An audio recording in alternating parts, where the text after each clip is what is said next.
วัสดีครับ Good morning, ladies and gentlemen. Mabuhay and magandang umaga po sa inyong lahat. Thank you for joining us. Welcome to an online seminar, 2 years of the Philippines under Bongbong Marcos and his Bongbong Pilipinas, his Bagong Pilipinas campaign, which is organized by the Center for Southeast Asian Studies, Institute of East Asian Studies, Thammasat University. My name is Piamsak Hongchamrasin from Hispanic and Latin American Studies, Faculty of Liberal Arts, Thammasat University, and I'm your host today. It's a great honor for me to be a part of this special academic event. Thank you, Ajahn Oranong, for the invitation, and thank you, Kun Pui, for organizing the Zoom meeting. And now I would like to invite Assistant Professor Dr. Chaiwat Misanthan, Director of Institute of East Asian Studies, to deliver his opening remark. Please welcome Dr. Misanthan to our meeting. Thank you. Okay. Very good morning. Actually, very good morning from Penang, Malaysia, to all of you. On behalf of the Institute of East Asian Studies, Thammasat University, I have a pleasure to welcome you to an online seminar, 2 years of the Philippines under Bongbong Marcos and his Bagong Pilipinas campaign. I also would like to say thank you very much. Our chair of the Center for Southeast Asian Studies, Assistant Professor Dr. On Anong Tipimon, for holding this seminar, and also thank you all speakers, Dr. Juan, Dr. Piamsak, and also Clive, to spending your time for our center and our institute. And I hope this seminar will give a benefit to our Thai and also in academic academician to they really want to know about the Philippines for now. And also this series we will run Philippines, Cambodia, and last is Malaysia, to check a homework of our new generation of leaders in each country in Southeast Asia.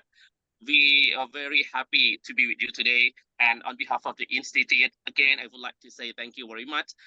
And I hope the program will run smooth, and all of audience that listen and watch later will get a lot of benefit and know more about the Philippines. Thank you very much. Thank you so much, Mr. Director. So for now, please allow me to share the PowerPoint. First of all, our today's program. Okay, sorry. Before we start, please allow me to explain a bit about the today's program. Okay. Our today's program is divided into 3 sessions. The first is a short introduction to President Bongbong Marcos. This part is exclusively aimed for the audience with no background about the president, a part of what I teach in my Philippine Studies class to provide an overview. So every participant can follow what our guest speakers are going to talk about. Then we will move into the core focus on this seminar, the 2 years of Bagong Pilipinas, 2004 to 2024. This section is also divided into 3 parts. The first 2 parts are domestic affairs under President Bongbong Marcos and international affairs. Guest speakers will have uninterrupted 20 minutes to share their views. And the last part of them they will share with us about what they think is the future of the Philippine politics from today. Each of them will have about 10 minutes to express their point of views. So before I start my presentation, I would like to take this opportunity to introduce 2 of our guest speakers today. It's an honor and privilege for Thammasat University to have with us 2 experts on Philippine politics today with us. The first one is Dr. Juan Romeo Nereus Acosta. Dr. Acosta, he earned his PhD in political science from the University of Hawaii in 1994 and was World Fellow of Yale University in 2004. And then from 1998 to 2007, he became Congressman of Bukidnon in the southern part of the Philippines. For those of you who are not used to the Philippine map, Bukidnon is a province in the southern part of the whole Philippine archipelago in the central part of Mindanao. He authored the groundbreaking laws on clean air, clean water, and solid waste management, along with seminal laws on biodiversity and wildlife protection and coastal resources and cave management. So interesting. And then this is why he was later appointed as advisor for environmental protection to the late President Benigno Simeon Aquino III during his office in 2011 to 2016. So who is President Benigno Aquino III? He is the son of President Corazon Aquino, the 11th president of the Philippines. Dr. Acosta is currently chair of the Philippine Center for Environmental Protection and Sustainable Development. So for those of you who are interested in SDG, the sustainability of what we are talking about today, Dr. Acosta is both, for me, activist, environmental activist, and political scientist in a way. So moving to so this is for further information for those of you who want to study more about his career, early life educations. And our second guest speaker is Mr. Cliff V. Aguiles. He is a political scientist specializing in the study of democracy, populism, and Southeast Asian politics. He earned his Bachelor of Arts in Political Science from UP Manila and Master of Arts in also Political Science with distinction from the Central European University in Austria, winning the Best Thesis Prize. He is now PhD candidate in the Department of Political and Social Change at the Austrian National University, and also assistant professorial lecturer in the Department of Political Science and Development Study at De La Salle University.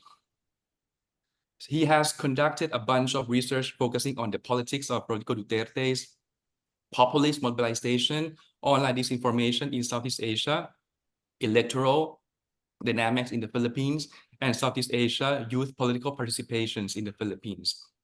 Titles of his applications can be found in his personal website, cliffarguelles.com, which I post here for those who are interested. So, talking about the SIR, Southeast Asian Research Center and Hub, it is the organization of De La Salle University, with which Thammasat has had quite a long collaborations starting from 2020, when we got the online seminar as well. And with the visit of Associate Professor Dr. Fernando A. Santiago Jr., the director of Southeast Asia Research Center and Hub, he visited on the 9th of September 2022 to our Institute of East Asian Studies. And these are photos during his visit. Okay, if during the seminar you have got some questions, please do not hesitate to post your questions in the chat box. We'll be taking your question at the end of during Q&A session. Your question to our guest speakers are very welcome. Okay, so I am going to start my part, a short introduction to President Bongbong Marcos, and it's going to take about 10 minutes for the audience who might not have background about who is he, about early life of President BBM. Okay. Ferdinand Bongbong Romualdez Marcos Jr., he is the 17th president of the Philippines. In Thailand, we know very well about the 10th president of the Philippines, President Ferdinand Emmanuel Edralin Marcos Sr., who was the 10th president of the Philippines from 1965 to 1986. So, President Bongbong Marcos was born in the town of Batak, which is here, in the province of Ilocos Norte. In 1957, he is a son of the late President Ferdinand E. Marcos Sr. and Madam First Lady Imelda Romualdez Marcos. So these are the photo of the family. President BBM has elder sister and younger sister. The elder one is Senator Amy Romualdez Marcos, and the younger one is Irene Marcos. So these are the Senator Amy, President Bongbong Marcos, his mother, First Lady Imelda Marcos, and Irene Marcos, the younger sister of the president.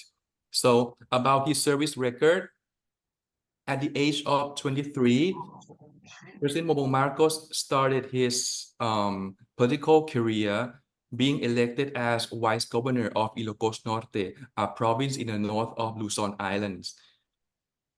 He served as Vice Governor for 3 years before he was elected as the Governor of Ilocos Norte for other 3 years until the People Power Revolutions or ESA revolution occurred in 1986.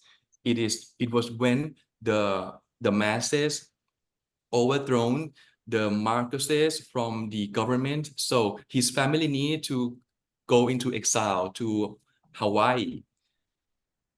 So after the exile of the Marcoses and the death of his father, Ferdinand Marcos Sr. at St. Francis Medical Center in Honolulu in 1989. Bongbong Marcos was one of the first of the family to return to the Philippines 3 years after the death of his father. He then resumed his career in the Philippine politics as congressman for Ilocos Norte, 2nd District, 3 years after his return. And afterwards, he was elected as Senator of the Philippines for 6 years from 2010 to 2016. Samples of the bills that he created are more likely to the environmental issues. For example, Climate Change Education Act, Philippine Green Building Act, Hydrogen Research Promotion, Development, and Energy Infrastructure System.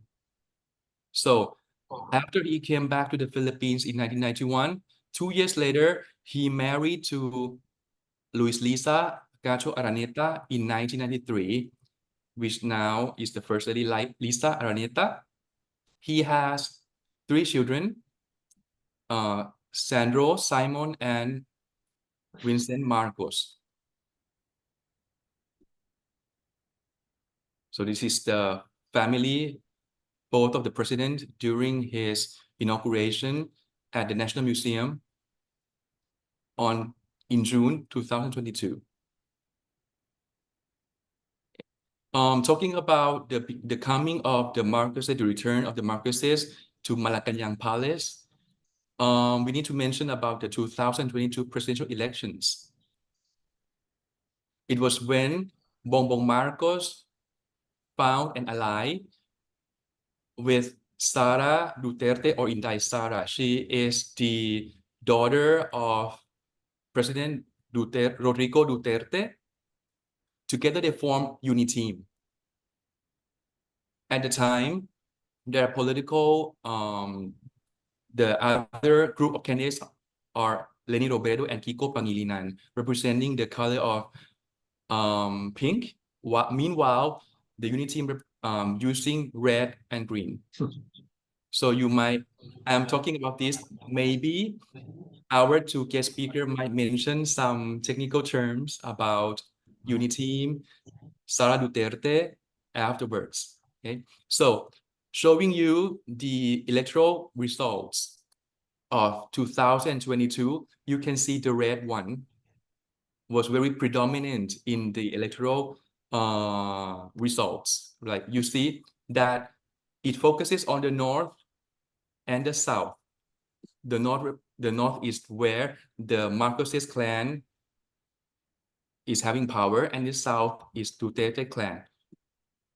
So talking about the Philippine politics, we cannot forget that the politics in the Philippines are run by political dynasties. For example, in the north, you have the Marcoses, in Tara you have Aquino, and Duterte in the south, Osmeña in Cebu, or etc.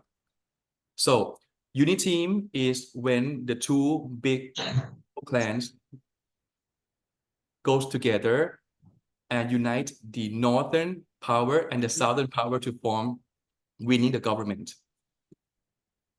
So this is just to show you how politics is about in the Philippines. You cannot see it as individual politics, but more to some kind of dynasties, clans, families.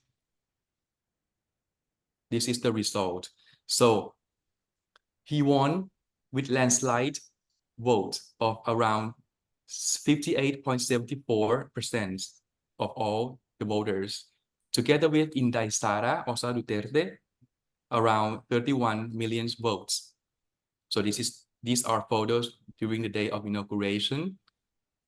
So what is important of the return of the Marcoses to Malacanang? For my observation, I think that for Thai citizens, it is after the 1986 that when they were ousted from the Philippines, the Marcoses came back and they are having dynamism in the Philippines. You can compare photos of the late Ferdinand Marcos Sr. and the present President Ferdinand Marcos doing and having some similar policies, actions during his legislature. So about Thailand, before I end my introduction part, about Thailand, the President Bongbong Marcos' first official visit to Thailand was in 2022 when he joined the APEC in Thailand. There you see the photo with our Prime Minister and his spouse coming with First Lady Liza Araneta. And our today's topic is going to be about Bagong Pilipinas, which means Bagong new, Pilipinas is news. So what is it about? It's about to rebranding the countries.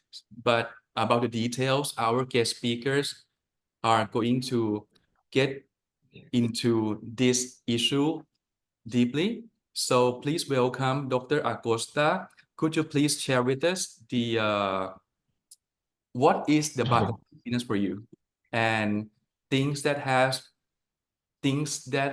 been changed during his first 2 years in the Malacanang Palace. Could be education, politics, economic, and other issues. Thank you.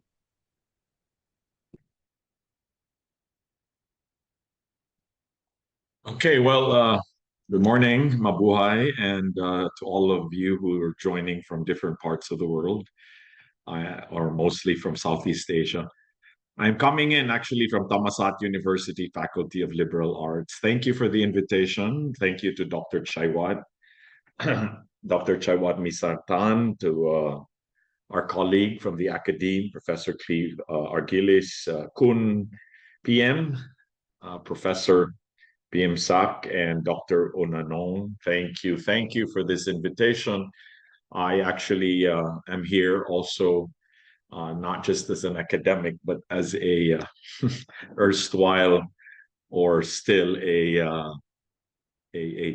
by association and marriage, a every now and then a resident of Thailand. My wife, Dr. Karina Choterowi, is with the Faculty of Arts of Chulalongkorn University. So Thailand's been a second home. just as a little context there. Okay, well, first of all, I want to begin this by saying that personally, I came of age in the early 80s political coming of age, especially in my senior year in the University of the Philippines in 1985 and 1986, which was in fact the very zeitgeist of social unrest, ferment, and the whole anti-dictatorship struggle to restore democracy and to ensure that martial law or the authoritarian regime of then the first president, Ferdinand, the first Marcos presidency, Ferdinand Marcos Sr., would come to an end. That was our generation, and that was just 2 generations ago. I remember distinctly that in our last semester in the university, it was commonplace for many of us students, student activists of that, to be in the streets, to be out in the parliament of the streets. That culminated in February of 1986 with the People Power revolt or uprising, or we even call it revolution of 1986. That it essentially, as was mentioned by Kun PM earlier, that drove the Marcoses out to exile in Hawaii and brought in the presidency and the new restored democratic order and the democratic infrastructure of Corazon Cojuangco Aquino, who was the wife of the slain opposition leader Ninoy Aquino, Senator Ninoy Aquino, who was slain or assassinated in 1983, August 21, upon his return from exile, 3 years into exile in the United States. So that is the context. I want to begin with 1986 as a reference point. We want to see that this was the watershed event in Philippine history in the last few decades, and at least from the time of the 1960s, when 1965, when President Marcos Sr. came to power, and then martial law being declared in 1972, and then the assassination of Benigno Aquino in 1983, and then People Power uprising in 1986. So this is the flux of that whole stretch of Philippine history at the time when those in our generation were growing up as martial law babies and seeing, in fact, a restored democracy in 1986. Now, I mention this because this is in context to the theme we're discussing today, which is the second Marcos presidency. In 36 years from the 1986 People Power Revolution, from the time a political dynasty that had such a stronghold in the Philippines, the Marcos dynasty, has now come full circle and returned in a truly, in many respects, a stunning comeback just 36 years after they were driven out to exile. And this is, in fact, of interest not just to scholars, but to historians and to the new generation, to see how, in fact, how did this happen? What were those milestones and watershed events and trends that allowed for the shifting from a so-called democratic reconsolidation after 21 years of Marcos and 14 years formerly under martial law, the Philippines, now to democracy, and then to some forms of the challenges to democracy, democratic legitimation, in fact, with the years after Corazon Aquino, and then to Fidel Ramos, and then to the populism of the short-lived populism of the movie star turned politician, then President Erap Estrada, and then to the tumultuous years, scandal-racked as it was, as they were, of Gloria Macapagal Arroyo, and then to the restoration of some form of an EDSA narrative again, the EDSA People Power narrative of Noynoy Aquino,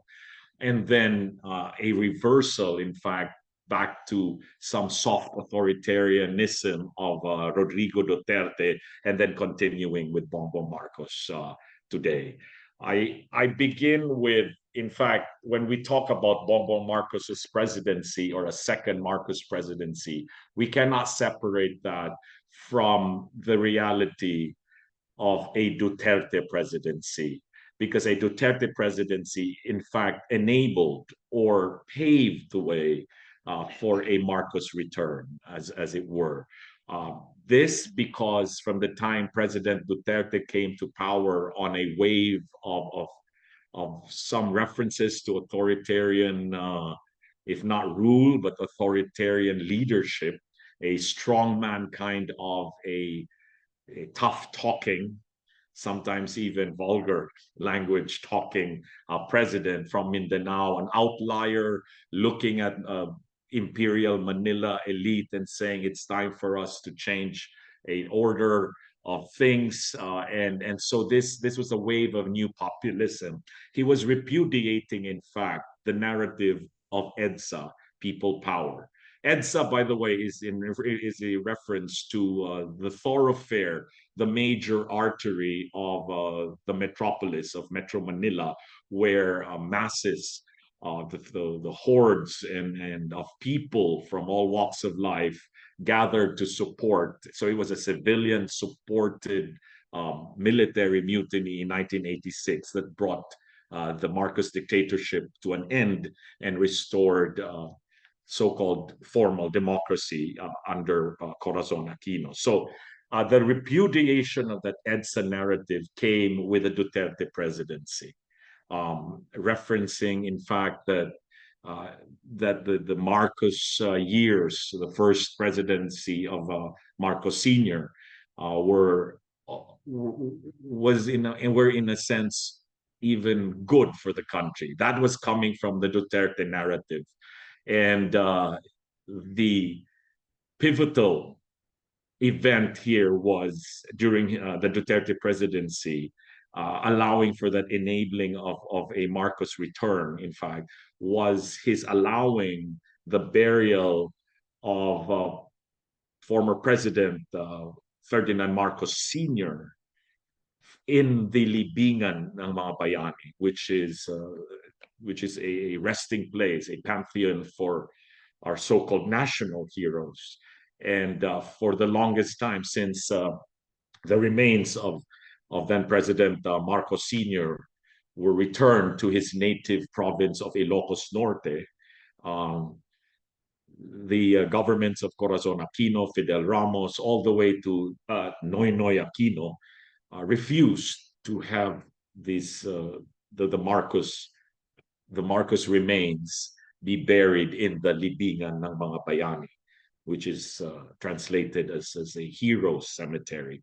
But Duterte allowed that against some of the voices really of martial law victims and those of us who again came of age in that ferment of the early 1980s. But Duterte prevailed, and so Marcos Sr. had that belated heroes to grand fanfare burial.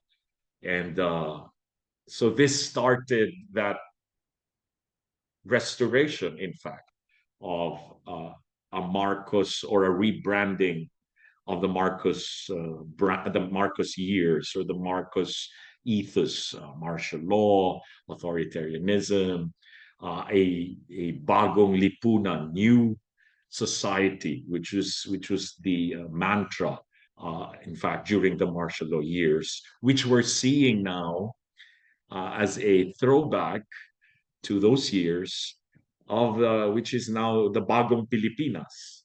To some extent, maybe softer selling, in fact, of those of the Marcos brand, so to speak, with Bongbong Marcos's President Marcos's second presidency of Marcos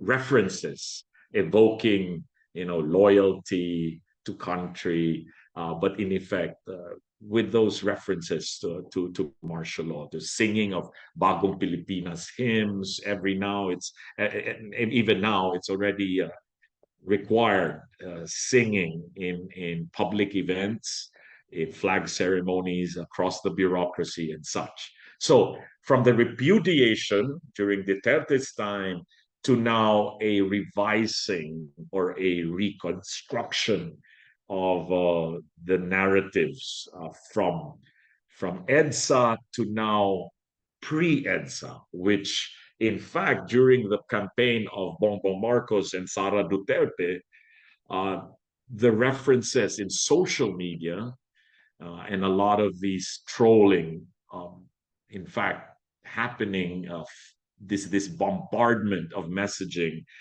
that saying that that martial law was essentially a good thing for the country, that in fact those years were the golden years of the Philippines.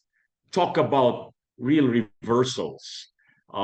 Just the fact that you could remake narratives, and so this brought about, in fact, the landslide victory of Bongbong Marcos in 2022. So that's the whole revision, the whole attempt to revise or to reconstruct or rebrand the Marcos name and change, in fact, the 1986 EDSA narrative. This has led to, of course, the restoring or the return of not that dynastic politics has ever left the Philippines, but it has reconsolidated, in fact, with the return of the Marcoses. Elite democracy is alive and well in the country. We still have a very weak party system. We have a very fragmented political party system, in fact, and the institutionalization of patronage and clientelism, as scholars would call these, are very much present today. So we can see now that there's been a restoring of more dynasties, of more of the bailiwicks, like the Marcoses of the north, northern Luzon, the Dutertes, southern Mindanao, and as was shown earlier by Professor PM, that this is really in fact the reality of the political economy of the Philippines. Now I will segue and shortly end with this so that we could go back to some of these points and after Mr. Arguelles' intervention in a while. But I would like to talk about the fact that this whole 2 years or so of the second Marcos presidency is also about redemption or redemptive politics, coming from a perspective of the Marcos dynasty where they need to continue with what was so-called aborted by the EDSA people power uprising.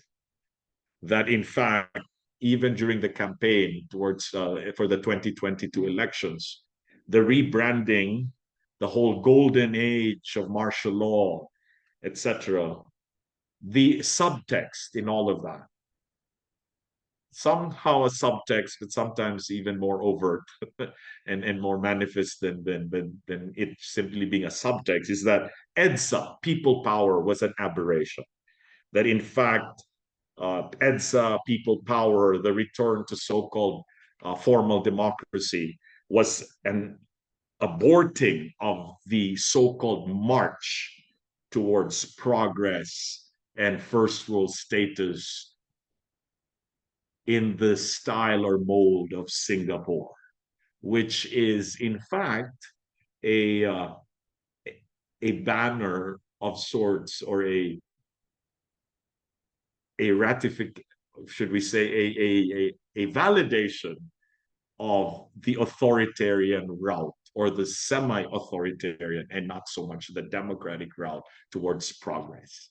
Sort of a privileging of a Lee Kuan Yew style of governance, a kind of more strong arm, more more even dictatorial brand of bringing out progress for a country, economic progress for a country like the Philippines. So, in fact, as if it's saying we may have elections and we may have democracy, all told, and all the elements of that, but we need a stronger arm, political will of the kind privileged by a Lee Kuan Yew model, a Singapore model, than the more chaotic, democratic kind of a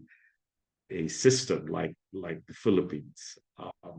And so it remains to be seen how far from the 1986 hallmark this second Marcos presidency will take this whole revision, restoration, redemption track. But I leave that for a further discussion in the next few minutes.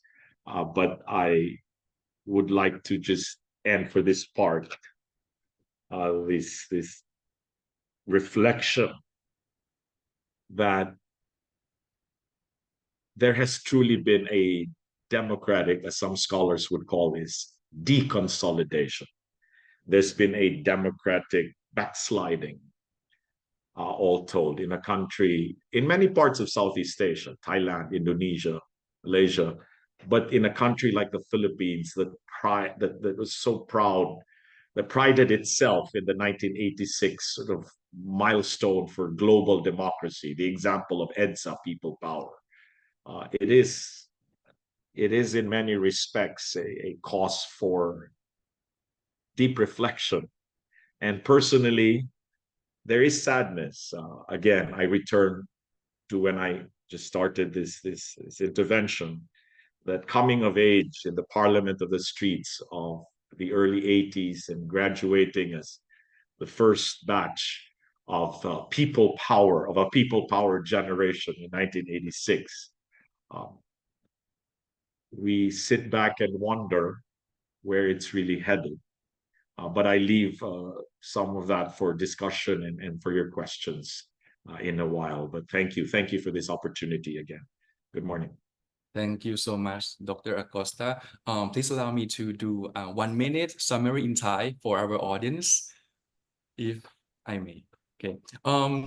ก็ดรอากอสตานะฮะท่านก็ได้เน้นย้ำความสำคัญว่าจริงๆแล้วเนี่ยการที่เราจะเข้าใจการเมืองฟิลิปปินส์ปัจจุบันเนี่ยเราอาจจะไม่สามารถเข้าใจมันได้ด้วยปัจจุบันอย่างเดียวเราต้องย้อนกลับไปที่ปี 1986 ซึ่งเป็นปีที่มีการปฏิวัติพลังประชาชนขับไล่รัฐบาลมาโกสถามว่าทำไมจึงสำคัญเพราะว่าในการปฏิวัติครั้งนั้นซึ่งมีชื่อว่า ESSA Revolution หรือว่า People Power Revolution เนี่ยนะ ESSA เป็นชื่อถนนซึ่งออกไปประท้วงกันเหมือนรัฐดำเนินอะไรเงี้ยนะฮะก็คือว่าในสมัยของประธานาธิบดีดูเตอร์เต้เนี่ยปี 2016 ถึง 2022 เนี่ยนะฮะได้มีการความพยายามในการเปลี่ยนแปลงซึ่งท่านดรอากอสตาได้ใช้คำว่า reconciliation redemption politics เนี่ยนะฮะก็เพื่อจะก้าวเปลี่ยนแปลงประวัติศาสตร์บางอย่างนะแน่นอนว่าตระกูลดูเตอร์เต้มีความสัมพันธ์กับตระกูลมาโกสมาอย่างยาวนานนะฮะตั้งแต่ท่านมาโกสรุ่นพ่อแล้วเนี่ยก็สำหรับนโยบายบากงฟิลิปปินัสหรือว่าฟิลิปปินส์ใหม่เนี่ยจริงๆแล้วดรโกสตาบอกมันคือการ rebranding ตระกูลมาโกสชื่อตระกูลมาโกสโดยการใช้ narrative แบบใหม่ขึ้นมานะฮะแล้วท่านก็เลยบอกว่าจริงๆแล้วเนี่ยการจะเข้าใจบากงฟิลิปปินัสได้หรือรัฐบาลปัจจุบันเนี่ยต้องดูที่เรื่องของคอนเซปต์บางอย่างเช่นว่าฟิลิปปินส์เนี่ยถึงแม้จะเป็น democracy ก็จริงแต่ยังเป็น elite democracy แล้วฟิลิปปินส์เนี่ยจุดด้อยก็คือว่ายังมี weak party system อยู่นะฮะแล้วก็ความสำคัญที่เราต้องเข้าใจฟิลิปปินส์คือต้องรู้ว่าฐานเสียงของใครอยู่ตรงไหนบ้างเรามีตระกูลการเมืองเช่นมาโกสอยู่ทางเหนือดูเตเต้ทางตอนใต้นะฮะแล้วก็ท่านก็ได้เสนอให้เราเห็นว่าปัจจุบันเนี่ยฟิลิปปินส์ถ้าจะเทียบกันกับ Southeast Asian countries หลายๆอันเนี่ยท่านก็เทียบกับสิงคโปร์เพราะว่าฟิลิปปินส์จริงๆปัจจุบันเป็น democracy ก็จริงแต่มีลักษณะการเมืองคล้ายๆกันกับสิงคโปร์คือ semi authoritarianism ยกตัวอย่างของลีกวนยูอะไรเงี้ยฮะก็ประมาณนี้นะฮะ so finishing my summary in Thai so please welcome our second guest speaker Mr. Cliff Arguelles please have your stage Thank you. About the domestic affairs of the Philippines. Hi everyone. Sawadee Kap. Good morning from Manila, and thank you again for having me. I'm really happy to be here. Thank you to Ajarn Onanong for organizing this seminar and inviting me to talk to your audience today. And I think my job is easier now because of the previous initial discussions by Ajarn Pimsak and Dr. Nerik. Thank you for those initial discussions. I think the context is clearer now, and I can really develop more points then. So the title of my presentation is Trouble in Bagong Pilipinas Paradise. And I want to shift our discussion towards public opinion. So the idea here is to look at what Filipinos on the ground, ordinary Filipinos, are thinking about the Marcos and the second Marcos presidency, and that now that he's 2 years in power, were there any shifts in public opinion around his administration, around the key policies being pursued, for example. So, okay, that's it. I will make this 3 points throughout the seminar today, but I will be dividing the discussion as Ajahn Pimsak explained earlier in the seminar. The program is going to be divided in certain parts, so I will leave the other parts untouched for now. But I will. I just want to discuss quickly a preview of the entire argument that I want to make in this particular conversation. I think to sum it up, I think the 2 years under Bongbong, what Filipinos are now seeing is what I characterize to be a trouble in paradise. What was supposedly a historic electoral victory with big mandate from the people, something that's really disruptive, right? The Marcos family has attempted to regain control of Philippine politics for like the past 3 to 4 decades, and they've only succeeded, completely succeeded now.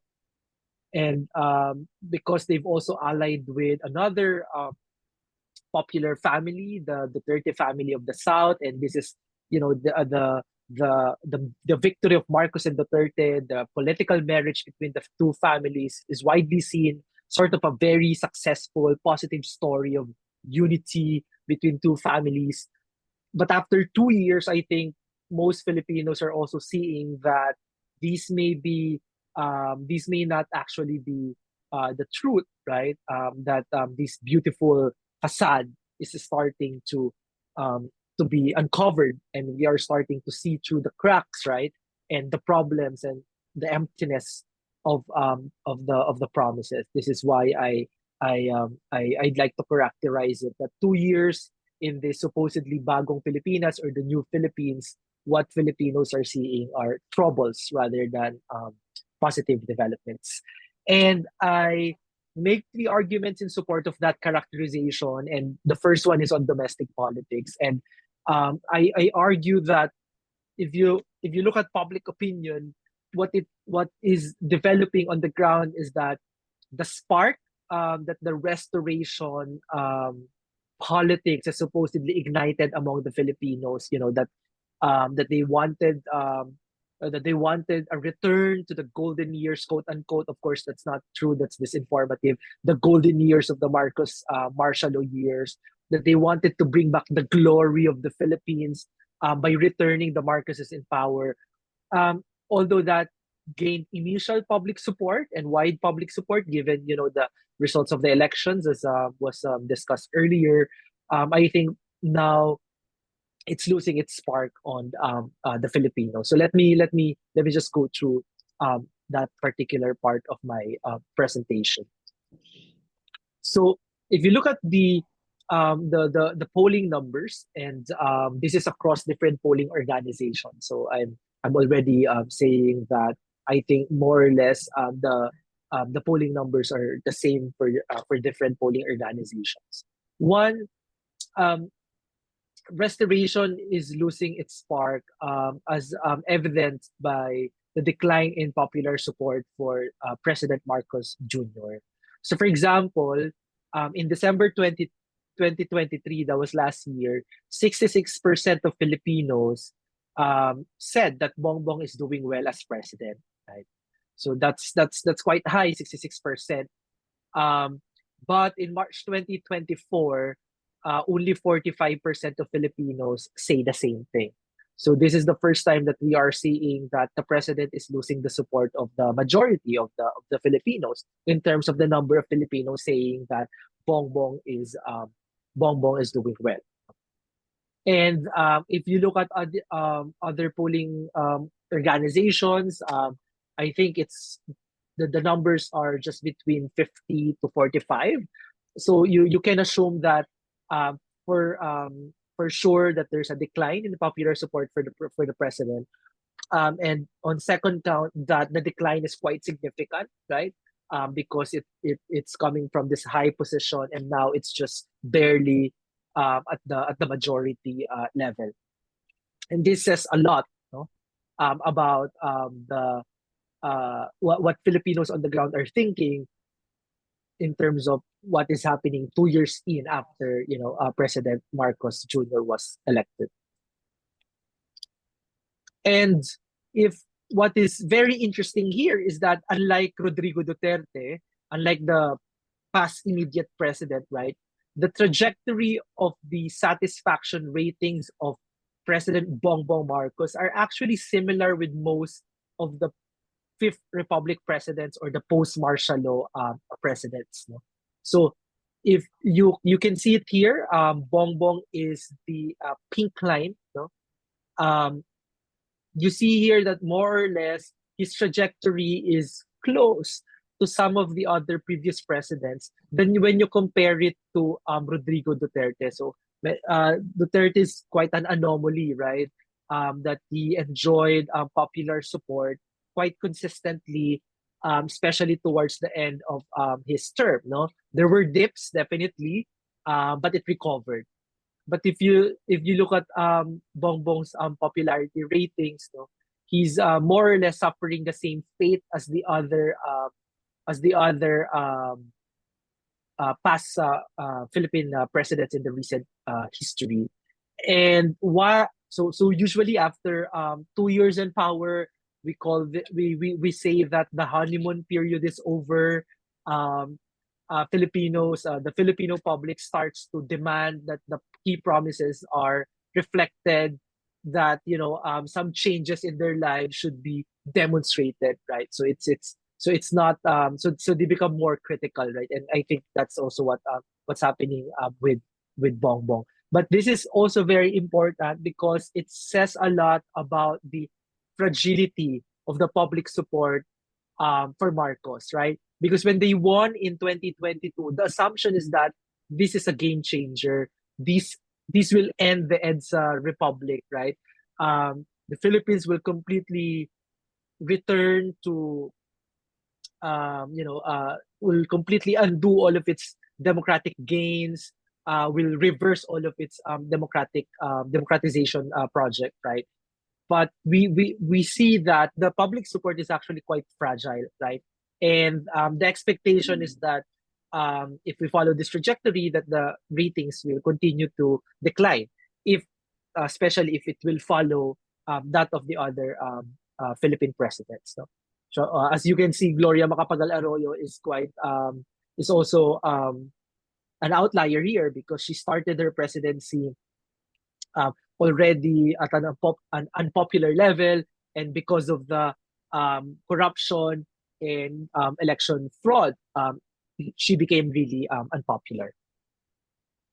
And the question now is, why is Marcos Jr., why is Bongbong losing popular support? And I think there are more or less two reasonable explanations for the decline of popular support for Marcos Jr.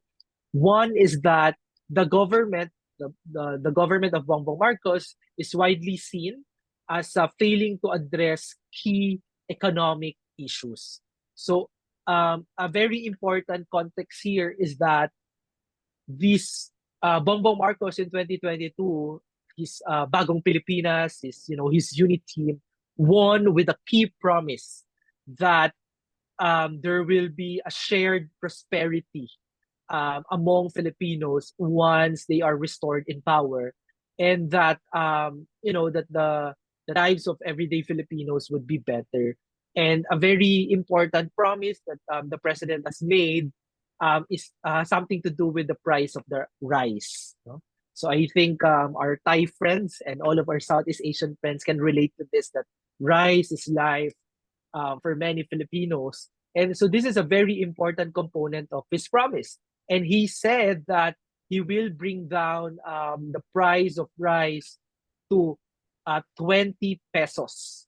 20 pesos, so 20 Philippine pesos. I'm not sure how much that is in Thai baht. But we can figure that out later. But that's almost 10 like baht. 10 baht. Thank you, Dr. 10, 12 baht. 12 baht. Okay. Yeah.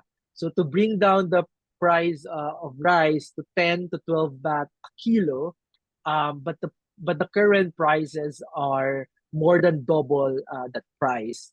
And despite being in power for 2 years, it hasn't really improved that much. There are some reductions, but it hasn't reached that level yet. The government has also initiated kind of stores selling subsidized rice, but it is also nowhere near the promise, the promise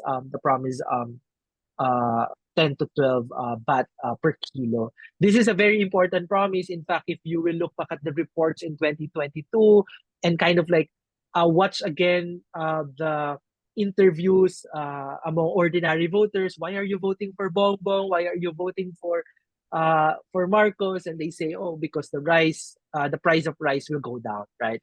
So this promise hasn't been fulfilled yet. And in fact, in March 2024, in a nationally representative survey, 54% of Filipinos say that the Marcos government is not giving priority to the problem of rising prices of goods. So, aside from the price of rice, the current government is also facing problems related to inflation. Although inflation has slowed down in the past weeks, the prices hasn't really returned to its normal levels yet, right? So food is very expensive, right? And for example, I just seen yesterday, I wasn't able to put it here, that for the first time also in 12 years, 54% of Filipinos in a survey are saying that they cannot meet their food needs in a week. The previous number is just around 30 to 40. So this is like a new high in terms of the number of Filipinos saying that they couldn't meet their food needs. And I'm sorry, this is in Filipino, but the other responses that you can see there that's also high is the lack of jobs and opportunities. That's 34.3%. And the next one is hunger and poverty. And then the one with 33% is corruption in the government. So you can see that the main issues that Filipinos are demanding a response from the Marcos government has really something to do with key economic issues, prices of foods and basic goods, right? Jobs, poverty, and hunger, as well as corruption, right? And by failing to address this, I think it's a reasonable assumption that this is driving the unpopularity of the Marcos government. The other explanation is with the recent collapse of the Marcos Duterte coalition. So, as John Pinsac and Dr. Neric has touched on this, right? That they run under a coalition called the Unity Team, right? And one of the not the one, but the main slogan and the key campaign promise is the unity of the Philippines under their leadership, right? So it's not a surprise that because of the collapse of the coalition, that that's also contributing to the unpopularity of the president. So it's widely seen as the betrayal of the promise that they will work together, but also that the government is wasting time in terms of the infighting between the Marcos families and the Duterte families, right? Rather than paying attention to the more important problems of the country. So, for example, in this particular survey, we've learned that 5 out of 10 Filipinos say that they are worried about the infighting because it's making the future uncertain. No, so because of the infighting between the Marcos and Duterte families. And so you can see here, it's the blue the bar charts with the blue color, right? The darker blue is like those who are really saying that they're really very worried.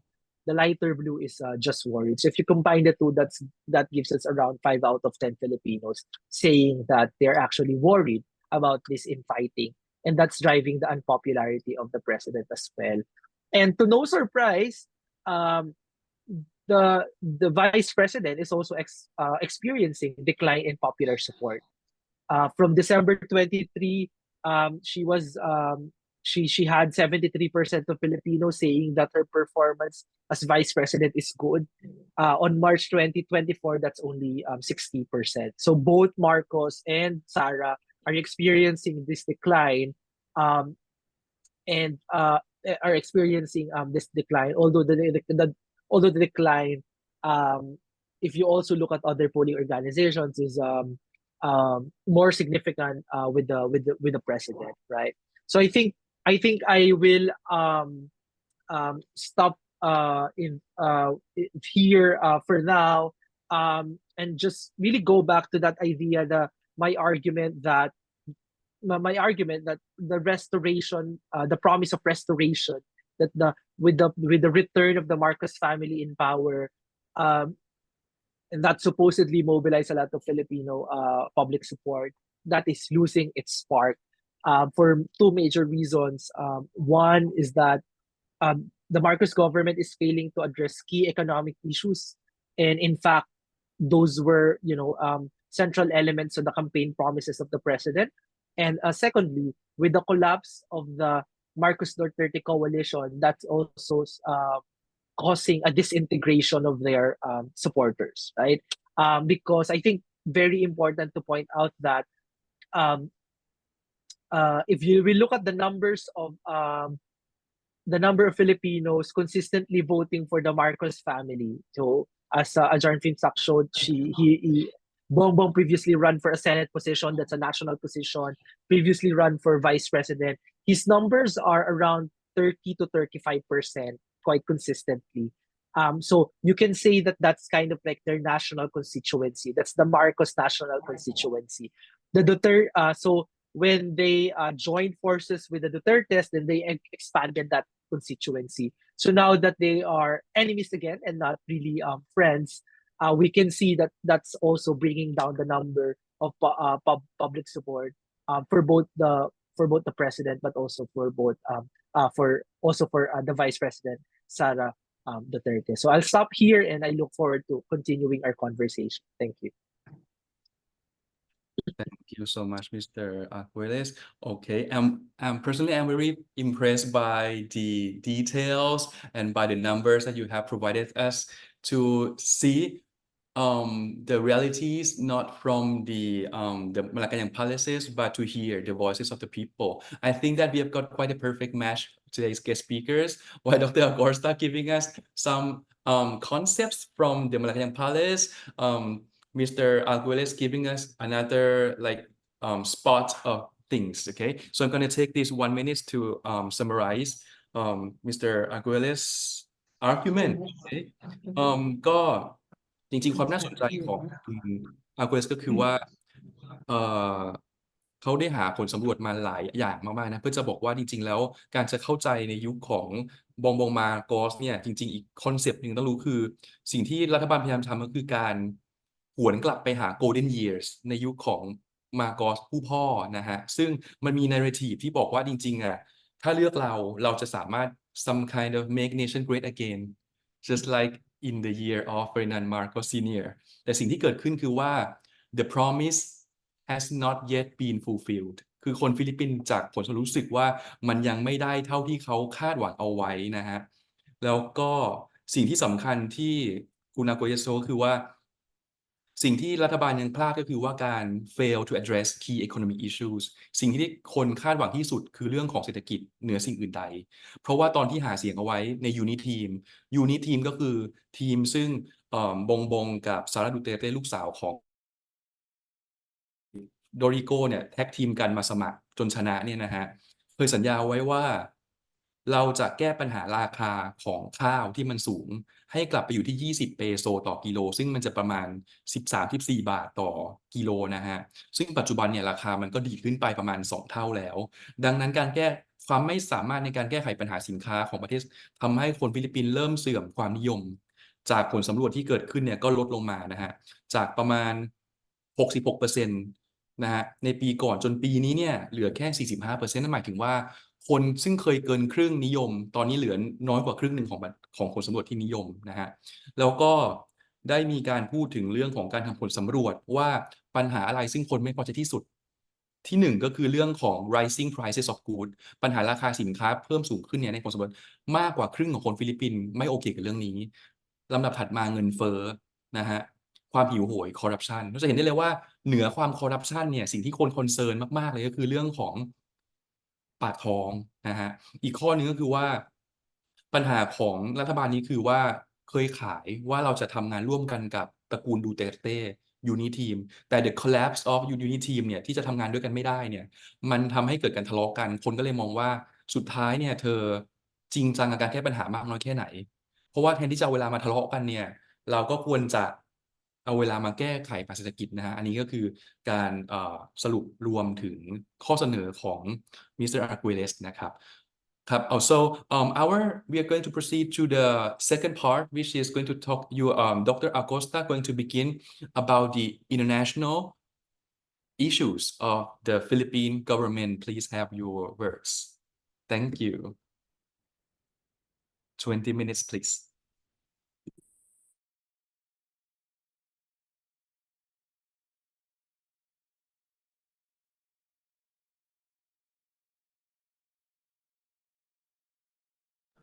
Dr. Acosta, your microphone is still off.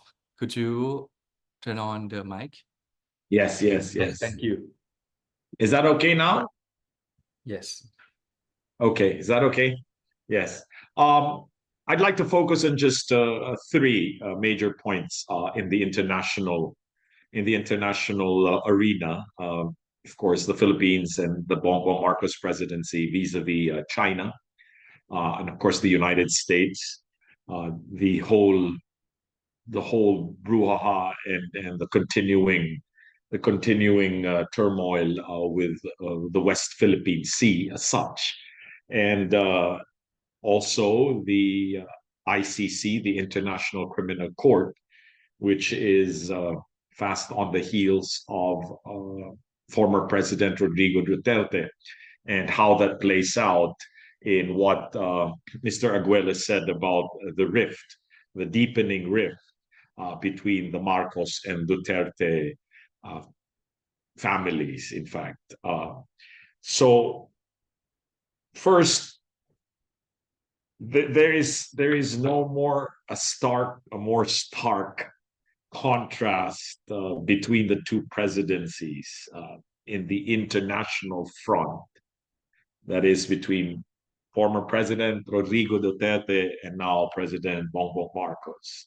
Then the whole issue of China, the West Philippine Sea, the whole the whole situation politically in the region. The fact that President Duterte had pivoted what was conventionally really a more Western West orientation, or an orientation towards the West / the US, EU, towards more of a China focus. That was very much a hallmark of his presidency, Rodrigo Duterte. Uh, in fact, if we would have to now harp on some of the issues on what we call POGOs, or private offshore gaming operations, many of which are China based, or driven by some of some elements that are tied to Chinese interests.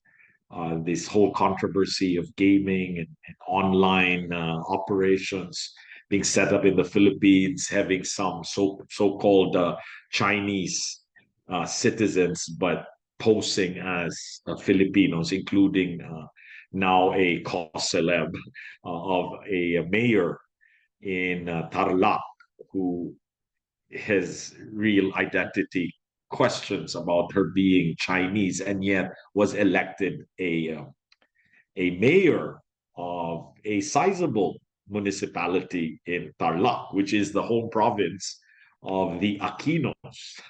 But this has to do with, again, all of what we call the private offshore gaming operations, the gambling online operations as such.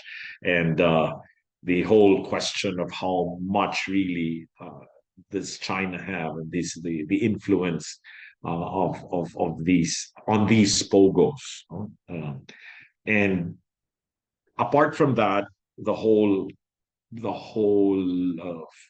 privileging, in fact, during the Duterte years of Chinese interests, the whole build program of the Duterte government anchored on bringing in capital and investments largely from China.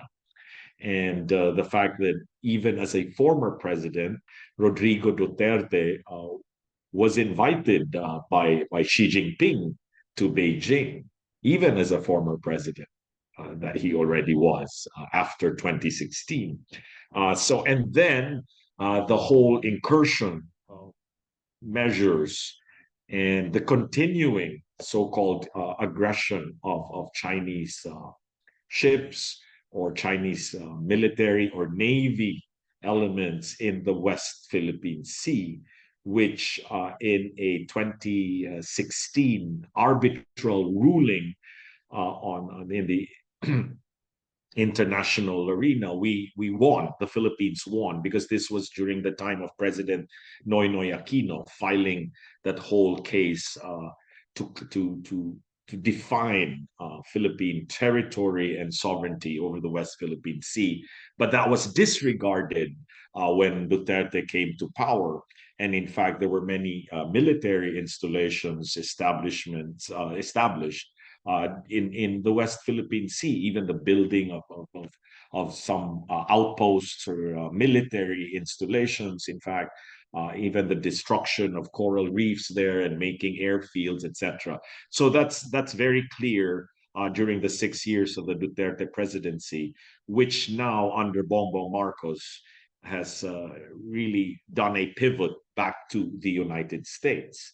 And that is why in his recent trip to the United States, President Bongbong Marcos met with President Joe Biden and the Prime Minister of Japan, just to as the optics being that the Philippines is key in that whole strategic regional and geopolitical expanse of Southeast Asia, and then vis-a-vis China, Taiwan. So this whole spread of military and geopolitical presence, no? And who matters there, but the pivot of President Marcos to the United States, re-emphasizing, of course, the role of Taiwan, and the presence of American, again, of the American military, the American political influence in the Philippines and in the region. A contrast really to the Duterte years. So it remains to be seen now how this will play out as the rift between politically, domestically, between the Marcos and Duterte families uh, deepens, how that also has all of these geopolitical implications. Some would say, some would speculate, some scholars or some observers would say that Sara Duterte, the present vice president, uh, leans towards China, and that if in the 2028 elections, uh, there may well be a America-China sort of dichotomy there, and it would not be far-fetched to think or to assume that there would be certain candidates who would be supported by China vis-a-vis those who may be supported by America. So we're back to this whole sort of big powers game, and the Philippines in between. But I it wasn't perhaps readily predicted when Bongbong Marcos ran for the presidency with Sara Duterte in tandem that this would come about so swiftly. The whole U.S. and China um, sort of dichotomy, and the Philippines sort of in the middle of all of that. Now, I would like to bring in also internationally the whole issue of the International Criminal Court, fast on the heels of President Duterte over the thousands reportedly killed extrajudicially. It is called EJK, extrajudicial killings in the parlance, common parlance in the Philippines, where President Duterte, during his war on drugs, especially during the first 3 years of his presidency, sanctioned with largely police action, the crackdown on drugs and drug users, drug pushers, resulting in the killings of hundreds, if not thousands, of so-called victims of this drug war on drugs, which had to a large degree some public support, at least initially, because Duterte ran on that campaign promise of ridding the country of the menace of drugs, and the whole narrative that we had to restore order and stability by way of doing away with the whole drug menace afflicting the whole country. That was the whole narrative in the Duterte years. Now, the ICC is after Duterte on this whole looming issue of extrajudicial killings in the thousands.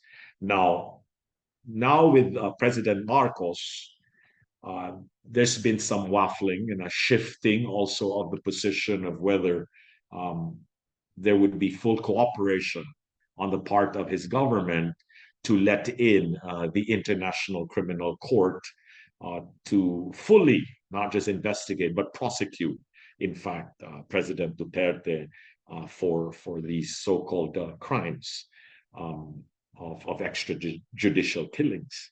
Now, during President Duterte's time, um, the Philippines withdrew from this Rome Statute, which signified our membership with in the International Criminal Court. Now, it remains to be seen if the Bongbong presidency will continue on that track or restore our membership with the International Criminal Court.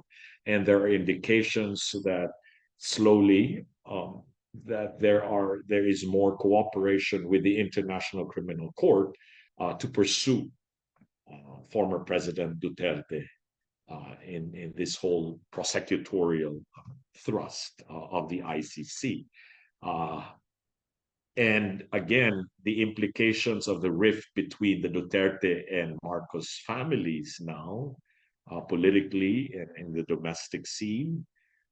What are the implications for that internationally? Will they really will the Bongbong Marcos government allow a fuller crackdown by the ICC vis-a-vis former President Duterte? And the midterm elections, and if it happens before the midterm elections of May next year or leading up to the 2028 presidential elections, there's a lot of second guessing here, but you can see where the shifting already has happened. So I leave it at that, just as points to ponder. Exciting times ahead. Exciting, not in always the best of ways, but sometimes with trepidation.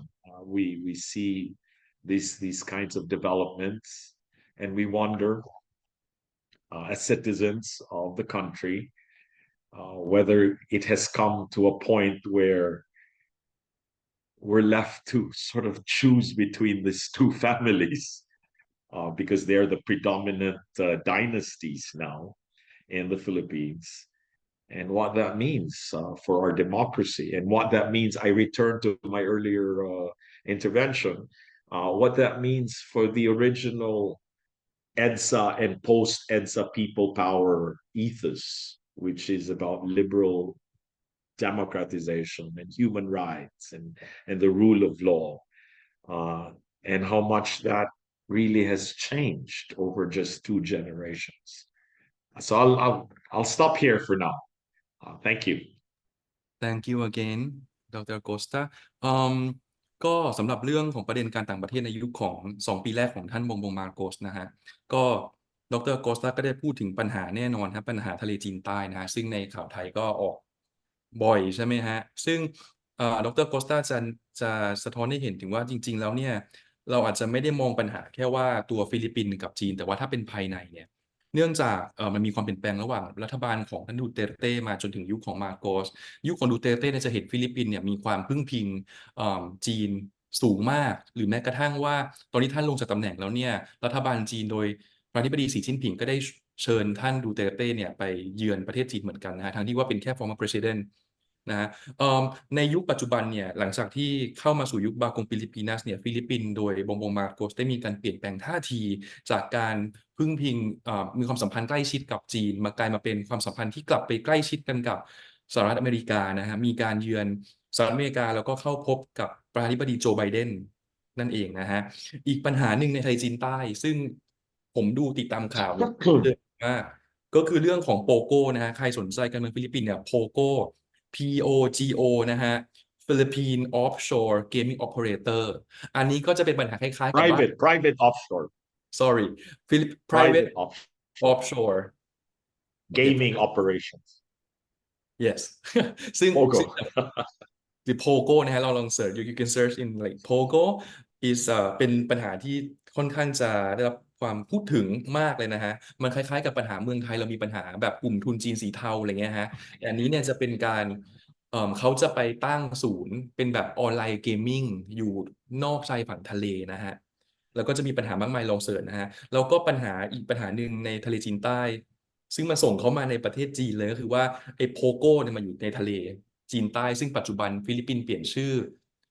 ส่วนหนึ่งของทะเลจีนใต้เป็นชื่อเวสต์ฟิลิปปินซีนะฮะทะเลฟิลิปปินส์ตะวันตกก็อยากให้ทุกคนไปตามข่าวอาจารย์อโกสตาท่านก็บอกว่าเนี่ยมันจะมีข่าวหนึ่งชื่อว่าเกี่ยวกับอาลิสกัวนี่ท่านเป็นเมเยอร์หรือผู้ว่าการจังหวัดของจังหวัดตาลัก TARLAC นะฮะซึ่งตาลักนี่เป็นจังหวัดซึ่งเป็นถิ่นของตระกูลอากิโนนะฮะซึ่งมันเซอร์ไพรส์มากว่าคนที่เคยมีสัญชาติจีนเข้ามาจนได้รับเลือกกลายเป็นผู้ว่าราชการจังหวัดได้แล้วท้ายที่สุดเนี่ยเมื่อเดือนที่ผ่านมาก็มีการสอบสวนว่าสุดท้ายคุณเนี่ยเป็นคนฟิลิปปินส์จริงหรือเปล่าหรือมาสวมทับอะไรหรือเปล่าเนี้ยลองติดตามได้นะฮะก็จะเห็นได้ว่า ความน่าสนใจของประเด็นที่อาจารย์ออโกสตาพูดก็คือว่าเราไม่สามารถจะมองปัญหาของ South China Sea Dispute ภายในความสัมพันธ์ระหว่างรัฐบาลฟิลิปปินส์กับจีนได้อย่างเดียวแต่เราจะต้องมามองว่าจริงๆมันมีอะไรมากกว่านั้นเช่นโพโอแล้วก็ในประเทศเองก็ตามเนี่ยนะฮะในเช่นเคสของอาริสโกอีกประเด็นหนึ่งที่ท่านก็เน้นย้ำก็คือเรื่องของประเด็นศาลโลกนะฮะเพราะว่าศาลโลกเนี่ยได้ตัดสินตั้งแต่ยุคของเบนิโนอากิโนที่3แล้วปี 2010 ถึง 2016 ในช่วงนั้นนะฮะว่าฟิลิปปินส์มีสิทธิ์เหนือทะเลจีนใต้ในโซนที่เขามีความขัดแย้งกันนะฮะเอ่มเพราะฉะนั้นเนี่ยมันจะน่าจะเป็นสิทธิของฟิลิปปินส์ไปแล้วนะฮะแต่ว่าพอมายุคนี้ก็มีการถกเถียงกันเพิ่มขึ้นนะฮะ เอ่มอีกประเด็นหนึ่งคือเรื่องของ ICC International Criminal Court ซึ่งถ้าพูดถึงการต่างประเทศเนี่ยนะฮะความน่าสนใจคือว่าเราไม่ควรจะมองแค่รัฐบาลนะเราต้องมองถึงตัวขององค์กรระหว่างประเทศด้วยICC ก็คือมีความสำคัญอย่างไรหลายคนอาจจะเคยได้ยินเรื่องของเอ่อการ extra judicial killing ใช่ไหมฮะที่การปราบปรามคนค้ายาเสพติดในยุคของดูเตร์เต้ซึ่งอาจจะมีความตั้งคำถามได้ว่ามันขัดต่อหลักสิทธิมนุษยชนหรือเปล่าใช่ไหมฮะซึ่งในยุคนั้นน่ะประเทศฟิลิปปินส์ก็คือแบนองค์การนี้ใช่ไหมฮะแล้วก็ไม่เป็นสมาชิกก็เลยไปพึ่งกับจีนไงฮะเพราะแม่โลกตะวันตกยุคดูเตร์เต้แต่ยุคนี้เนี่ยเนื่องจากมันมีปัญหาระหว่างยูนิทีมปัญหาระหว่างดูเตร์เต้แฟมิลี่กับมาโกสแฟมิลี่เนี่ยบงมาโกสก็เลยมีนโยบายใหม่ในการที่จะเอาฟิลิปปินส์ไปเข้าร่วมกับองค์กรศาลอาญาระหว่างประเทศแล้วก็จะมี full cooperation เพื่อที่จะให้ศาลในระหว่างประเทศเนี่ยกลับเข้ามา prosecute ก็คือมาจัดการคดีไอการฆ่าอย่างเงี้ยฮะจริงจังนะฮะเพราะฉะนั้นดรโกสตาทิ้งเอาไว้ว่าจากนี้เป็นต้นไปจะน่าตื่นเต้นมากเพราะว่าฟิลิปปินส์จะต้อง choose ระหว่างตระกูลใดดูเตเต้กับมาโกสอันนี้จะเป็นความน่าสนใจของการมาฟิลิปปินส์นะฮะซึ่งเผ็ดแน่นอนนะฮะก็ว่าเพราะว่า2ตระกูลนี้ใครก็ได้ขึ้นมาจะเป็นคนเชฟ democracy ของฟิลิปปินส์แน่นอนนะฮะ rule of law ใดๆนะฮะก็ so I'm going to proceed to our Mr. Aguez for the Philippine international issues, please.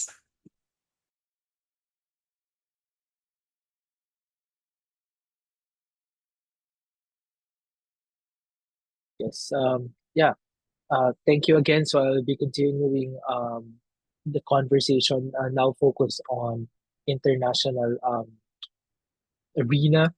So the second point that I wanted to make in this seminar today has something to do with describing the anxieties and uncertainties of ordinary Filipinos um, regarding the increasing aggressiveness of the Chinese, especially in the West Philippine Sea. I think there are two important questions here.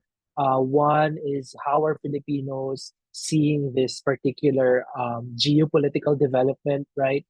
And secondly, how are they seeing the responses of the Marcos government in addressing this particular conflict? And as Dr. Acosta has discussed just earlier, that um, it's it is only in this uh, not only but it couldn't be clearer, right? The differences couldn't be clearer than any other policy when it comes to Marcos and Duterte, when we talk about foreign policy. And this is really Marcos's pivot to the United States and the Western allies when it comes to responding to Chinese aggression in the West Philippine Sea. So these are the main things that I want to look at in this section. So as expected, Filipinos are quite anxious about the increasing aggressiveness of China in the West Philippine Sea. On a day-to-day basis, we now see on our local news the extent of the harassment and some intimidation experienced by Filipino ordinary fishermen, but also our coast guards, but also our military, at the hands of Chinese government, either by the coast guard, militia, or the likes, right? So we see now in the in evening news and online as well, it's this is quite a something that's we regularly see very visual representations of how the harassment is being done in parts of the West Philippine Sea is perpetrated by China.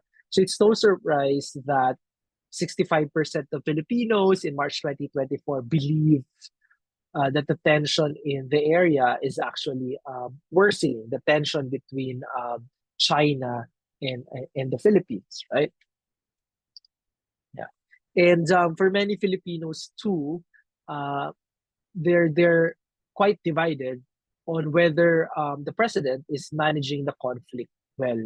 So one of the important points to consider here, important context to consider here is that um, because of the um, uh, because of the development of more positive relationship and closer relationship of the Philippines to U.S. and other Western allies, its traditional security partners.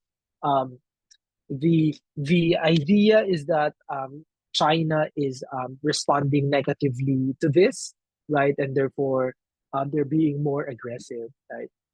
And I think this is where the division comes from, because there is that idea that for some Filipinos, to managing the conflict well means that there should be a reduction of this aggressiveness. But to others, of course, managing the conflict well means to them that the president should stand by the sovereign rights, the sovereign and territorial rights of the Philippines, and really, really um, uh, develop broad international support for its claims in the West Philippine Sea, right? So you see here that less than a majority saying that President Marcos is managing the conflict in the West Philippine Sea well. And if you consider also the context that there is a difference between the Marcos and Duterte approach here, so you can imagine also that their supporters might also be aligning in terms of the foreign policy preferences of the leaders that they support. Yeah. And you can also see that the red ones are those who disagree with how Bongbong Marcos is managing the conflict. So that's around 28%. So that's also a sizable number. So a third of Filipinos disagreeing with how the government is approaching this particular issue. As expected as well, uh, because of this increasing tensions in the West Philippine Sea, many Filipinos are losing confidence with Chinese President Xi Jinping, and also finding him to be untrustworthy in terms of his leadership when it comes to global affairs, right? So only 20% of Filipinos actually express confidence in Chinese President Xi Jinping. You will so that's the blue bars. So you see that when you compare it to Biden or Putin, there's really a very low number of Filipinos saying that they express confidence in Xi Jinping, that he will do the right thing when it comes to world affairs. And I guess in this case, President Marcos aligns well with public opinion, given that it's Joe Biden, President of the United States, who enjoys a lot of popular support. No, so at least more or less 50% of Filipinos, close to 50% of Filipinos, saying that they have confidence in Joe Biden.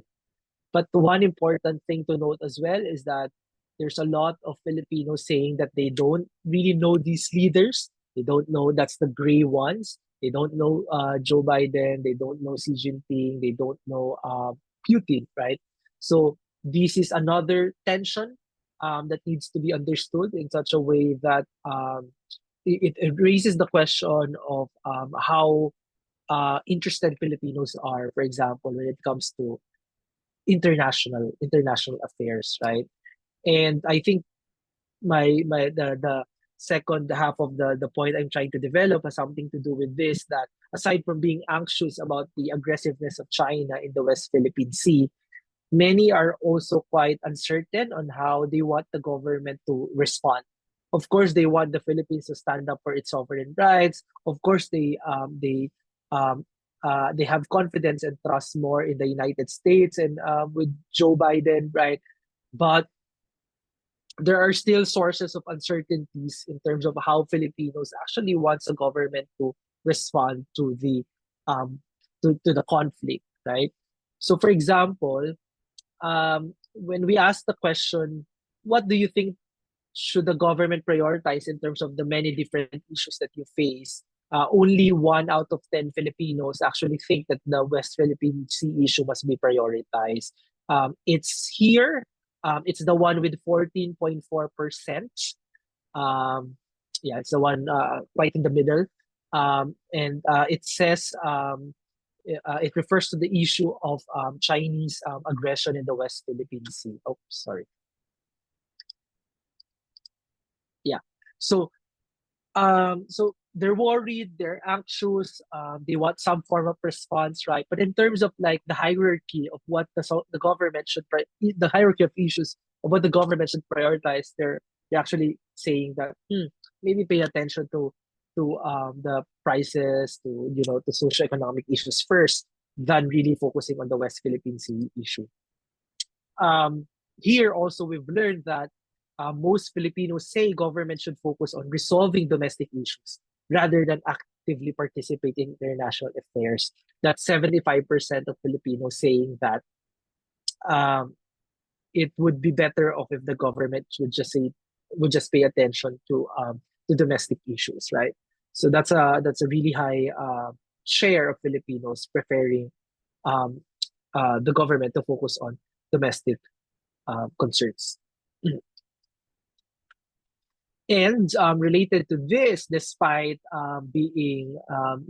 despite supporting the Philippine relationship with the U.S., and also despite having more confidence in the United States and Joe Biden, again, I point out to this uncertainty on the part of everyday Filipinos on how they really want the Philippines to position itself in this geopolitical conflict, right? 8 out of 10 Filipinos actually say that the Philippines must remain neutral in case of an armed conflict between China and Taiwan, right? So that's a very high number. That means that really there's a sort of like a public consensus that the Philippines must not engage itself in such conflict. But again, this does not really align well with their previous or their other expectations that we support the U.S., we work with the U.S. to protect our sovereign rights, etc. So, hence describing it as sort of like uncertainty. I think because of the I think because of the um, uh, that this is still a developing issue, that public opinion hasn't really crystallized so much on what direction to take, right? So there's like anxieties and uncertainties. But what is clear, of course, is that China, the Filipino confidence on the Chinese government, particularly the Chinese leader Xi Jinping. I haven't shown it here, but also in terms of like what they think of the citizens of China, that's really declining really fast, right? So there's also a concern of declining. There's also the concern of the potential xenophobia that might develop in the Philippines if that remains unchecked, right? So yeah, so I think to summarize the main point is that there's this anxiety and uncertainty on the part of Filipinos when it comes to the increasing aggression of China in the West Philippine Sea. They're also watching how the Marcos government would respond to this, but also very important to note that this is not really um, a priority issue for many Filipinos, given pressing domestic issues that they want the government to address. So, but I think it remains to be seen what the president will really do with its power to convince and the power to influence, right, the people. whether he will be able to turn some of these numbers, right? Whether he will be able to influence public opinion when it comes to these international issues. So that's it for now from my end. Thank you.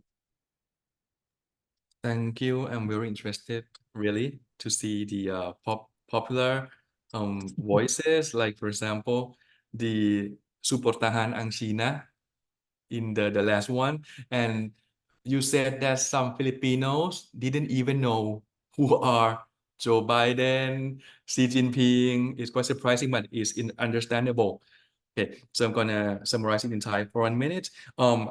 คุณอาร์เกเลสนะฮะได้พูดถึงเรื่องของประเทศฟิลิปปินส์แต่ว่าก็เหมือนเดิมนะฮะนำประเด็นแนวคิดของคนฟิลิปปินส์จริงๆเนี่ยที่ได้รับการทำผลสำรวจโพลมาดูเกี่ยวกับว่า West Philippine Sea หรือเป็นปมประเด็นปัญหาทะเลจีนใต้ แต่ว่าคนฟิลิปปินส์ก็จะพูดปัญหาทะเลฟิลิปปินส์ตะวันตก West Philippine Sea นะฮะว่ามองอย่างไรในพัฒนาการของภูมิรัฐศาสตร์กับประเทศเขานะฮะก็คนฟิลิปปินส์ก็ส่วนใหญ่กังวลนะฮะแต่กังวลอะไรบ้างเนี่ยกังวลเรื่องของว่าชาวประมงทหารยามชายฝั่งโคส t ต l ลการ์ดเนี่ยจะถูกทำลายหรือเปล่าอย่างที่ทุกคนได้เห็นในข่าวประเทศไทยนะฮะว่าจะมีการเอาเรือไปยิงน้ำใส่เรือประมงคนฟิลิปปินส์นะฮะประมาณไม่กี่ร้อยกิโลเมตรห่างจากชายฝั่งของเกาะลูซอนนะฮะคือคุณอากุยเลสได้แชร์ให้เราเห็นถึงผลโพลว่าคนฟิลิปปินส์เนี่ยเห็นด้วยหรือไม่กับท่าทีแข็งกร้าวของประธานาธิบดีบงบงมาร์โกส the aggressivity of Bongbong Marcos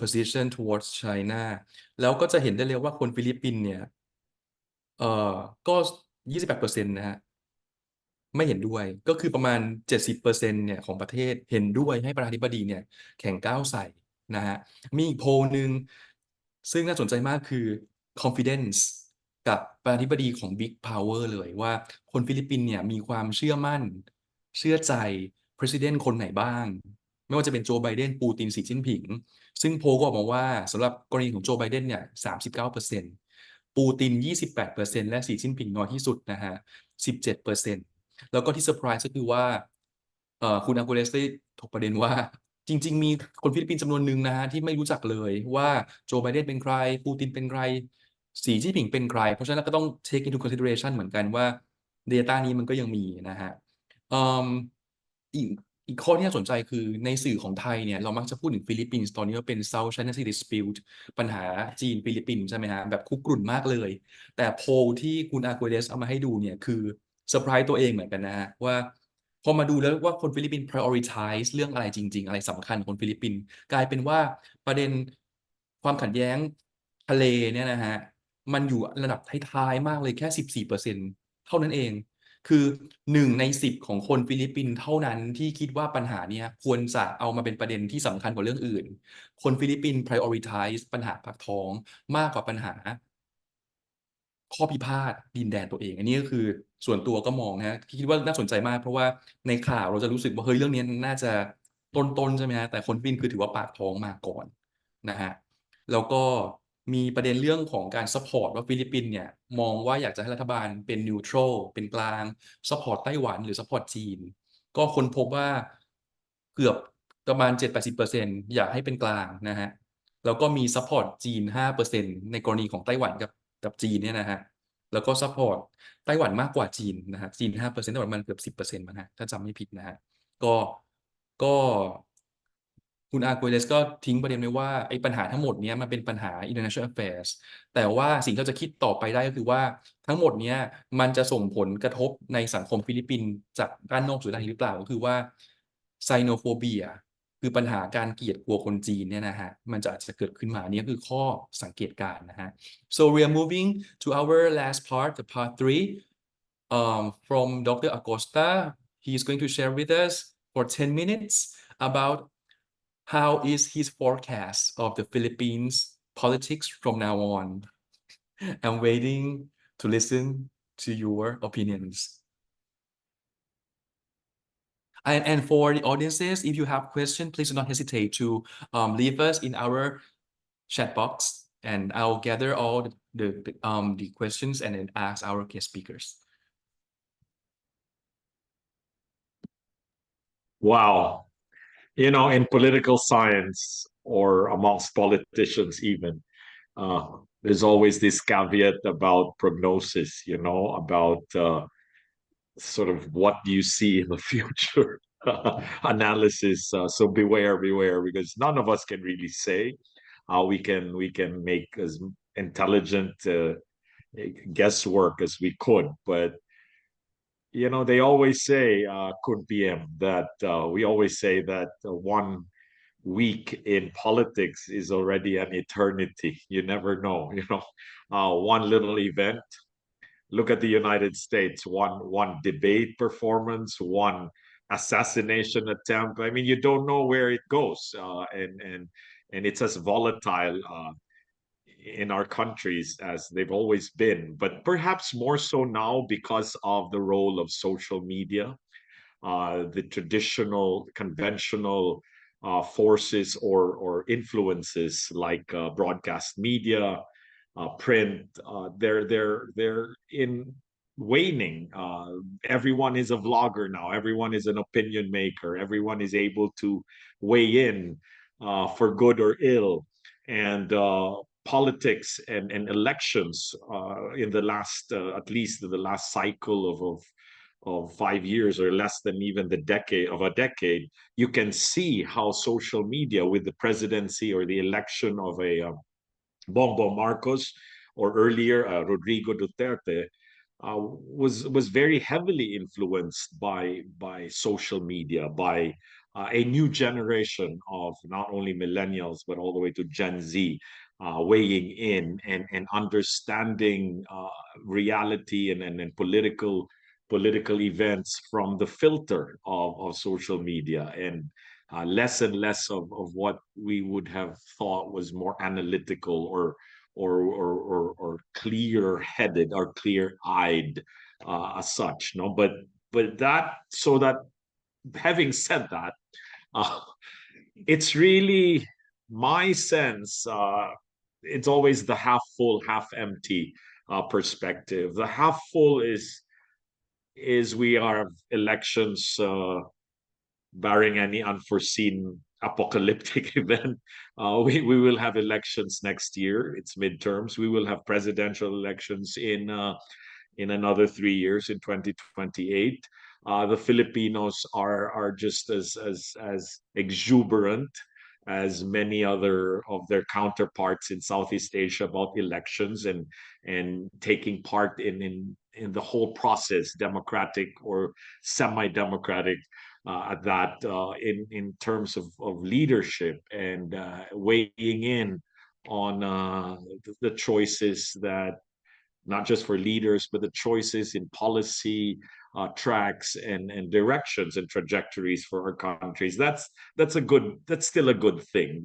The fact that we are able to still have those democratic spaces, limiting and constrained as they may be in some of our contexts because of the rise of populism, the flirtations with so-called with authoritarianism and strongman rule, wanting to get things done. Democracy is too much of a delaying uh, and tedious process, as opposed to the faster the perceptions of faster results, political will on the part of a more authoritarian style of leadership and governance, etc. So, but it's still a good thing, to me. That's still the upside, or the half full perspective. Democracy is alive and well, albeit in its struggling and sometimes challenge-filled situations and contexts that we find ourselves and our countries in, the Philippines in particular. But the the half empty perspective here is that there is the danger, really, of further backsliding, further deconsolidation of democratic gains, because of the fact that as some scholars would say, liberal democracy as we've known it, some more Western in our understanding or framing, some more Asian, so to speak, uh, in also the way we do things in our countries, that there's really more and more of this impatience on the part of our citizens, that um, there's a probably a wider acceptance of more authoritarian measures, and thus there was the popularity, widely popular measures of Duterte, even for the drug war, and even in his response to the pandemic, which was more militaristic. It was more state driven. There's a lot of more command and control on the part of the presidency and the part of the executive. That's not a good thing if you see that people in their impatience to get things done, to have political will, to address the core issues. Mr. Arguelles said very well earlier, of hunger, of poverty, of the rising prices of goods, of inflation, of jobs, of corruption. These are still really the so-called bread and butter, or the rice and fish issues of everyday Filipinos, of everyday Southeast Asians. And democracy is not, it may still be an abstraction in the sense of what has real human rights and rule of law discourses done vis-a-vis these real gut visceral issues we want addressed.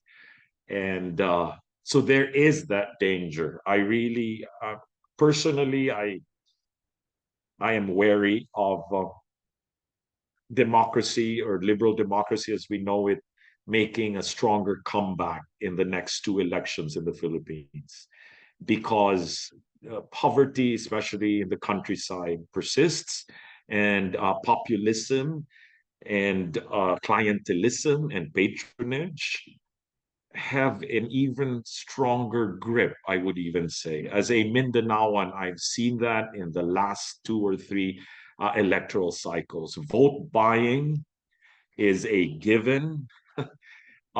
Patronage of more consolidated dynasties is alive and well. And I must point out that it might not be a good thing to even see in the stretch of history that in the Philippines post-war republic, and including that interregnum of martial law of the Marcos years, that we already have three presidents who are offspring or scions of previous Philippine presidents. Gloria Macapagal Arroyo, the daughter of former President Diosdado Macapagal; Benigno Aquino, the son of Corazon Aquino; and now Bongbong Marcos, the junior, the son of a former president, dictator Ferdinand Marcos Sr., and possibly in 2028, a Sara Duterte, present vice president, becoming president, a daughter of a Duterte, former president. You see, like, it's so familial. They call it, some scholars call it dynastic cartelization. It's jargon, but it's like cartels of families now, specific not just to regions, but now the whole national scope of electoral democracy and governance, the bureaucracy. That kind of control cannot bode well. This familial control of the state, and therefore also the state capture by oligarchy, of an oligarchy of some 10 or so families who control the running of the Philippine economy as a whole, and oligarchic interests in major sectors: telecommunications, tollways, infrastructure, utilities, that doesn't bode well for the comeback of a stronger democracy, liberal reformist democracy as we would know it. So I leave it at that. It's a big question mark. Yes, there's still that half full perspective, but there's really still that half empty one. And that's why we're in the social sciences, to study, to prognosticate, to do some intelligent enough guesswork about what will happen.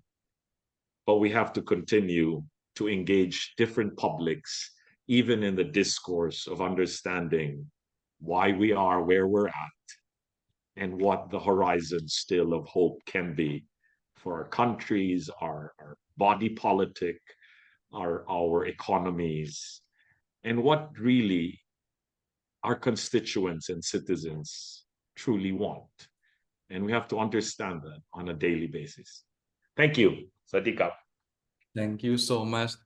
Personally, as Thai person, I see several similarities between the Philippine politics and Thai politics. For example, oligarchies, clientelism, but what I think Thailand is still not looking for, but still maybe to come, but we still haven't had it not yet, is the very prominent political dynasty that can like produce political science for like you have since the establishment of the Fifth Republic, you got like three already, right? President Gloria Macapagal, President Benigno Aquino, and President Yes.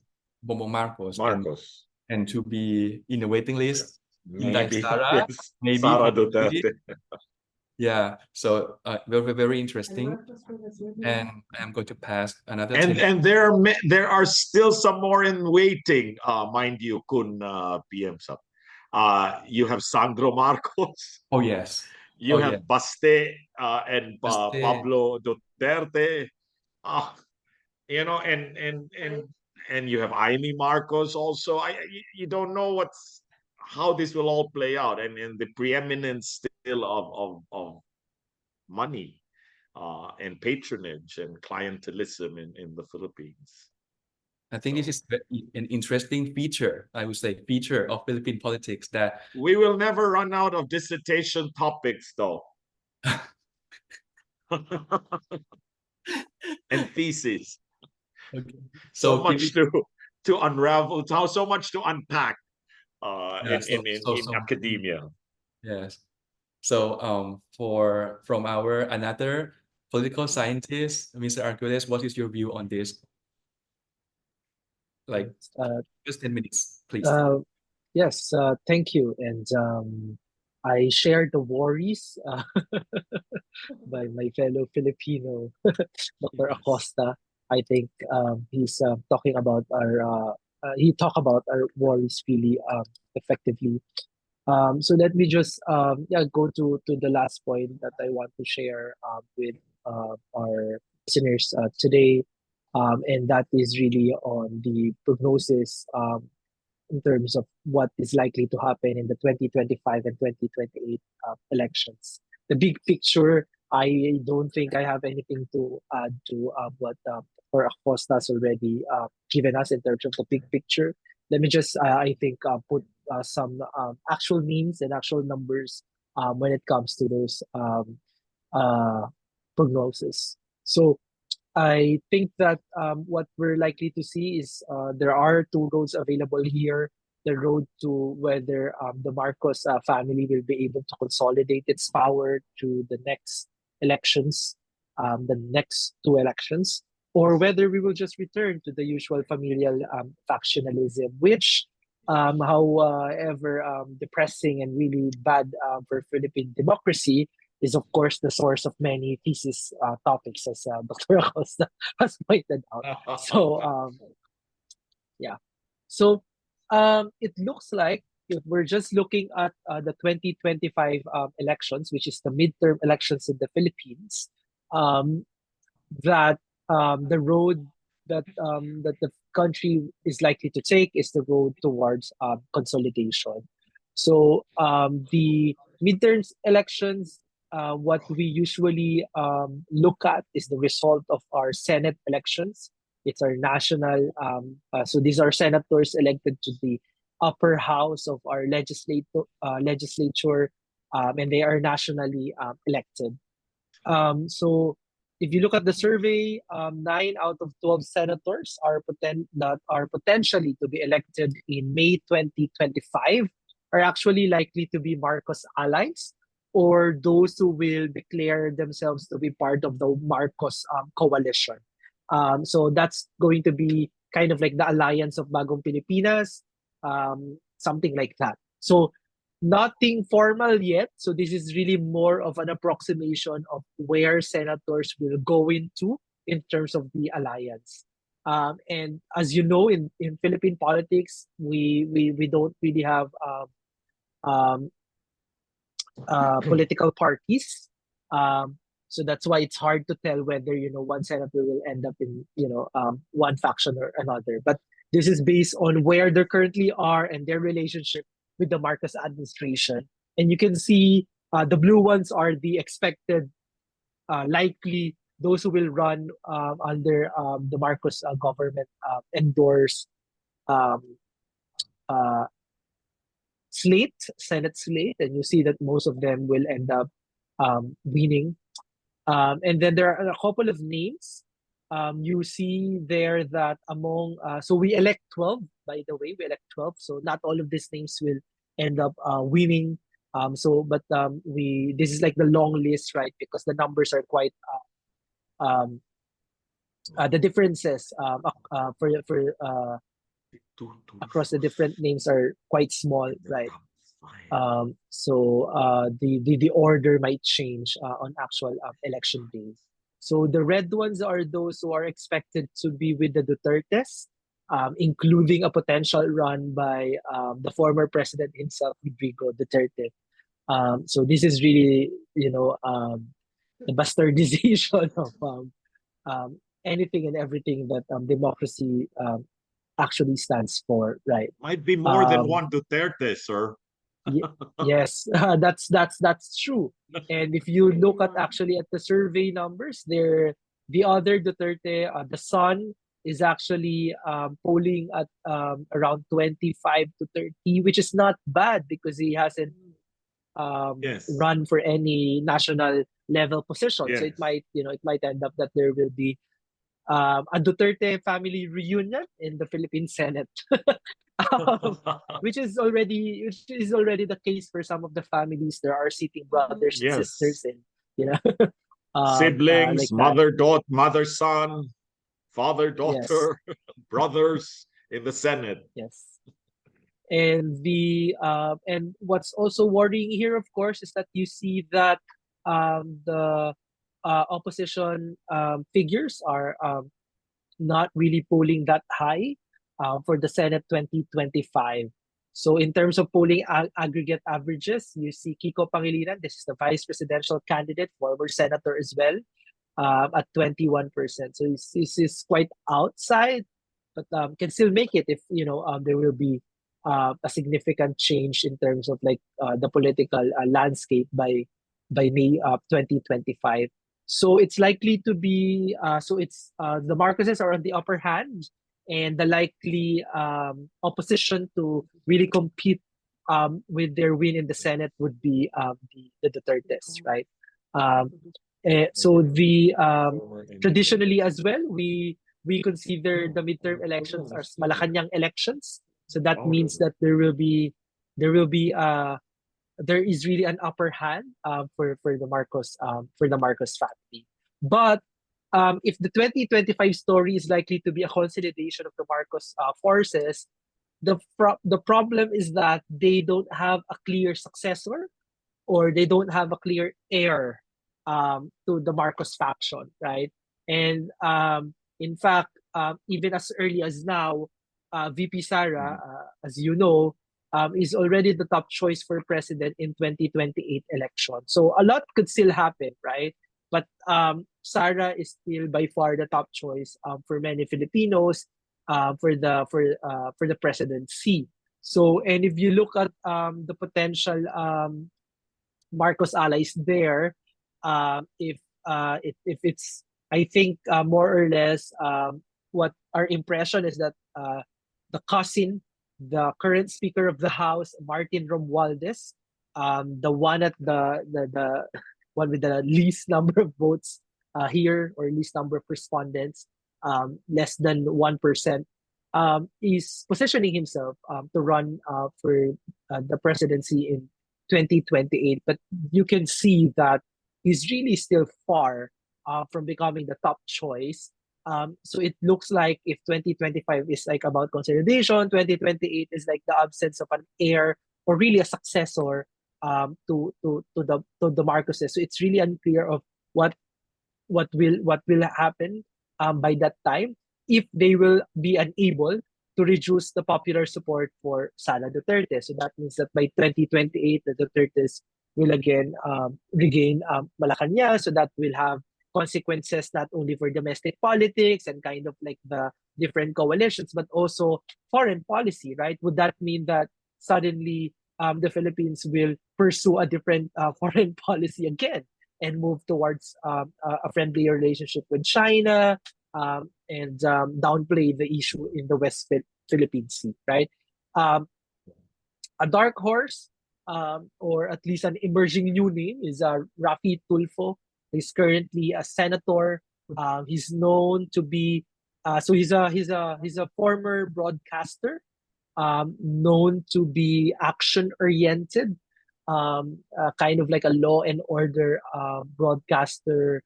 Like, so his show would feature those who have been abused, harassed, face problems with uniformed men, for example, whether abused by fellow citizens, or abused by or victimized by the police, or other public officials, right? So he's more of like the brand is quite close to Duterte, but he isn't like Duterte in many regards, right?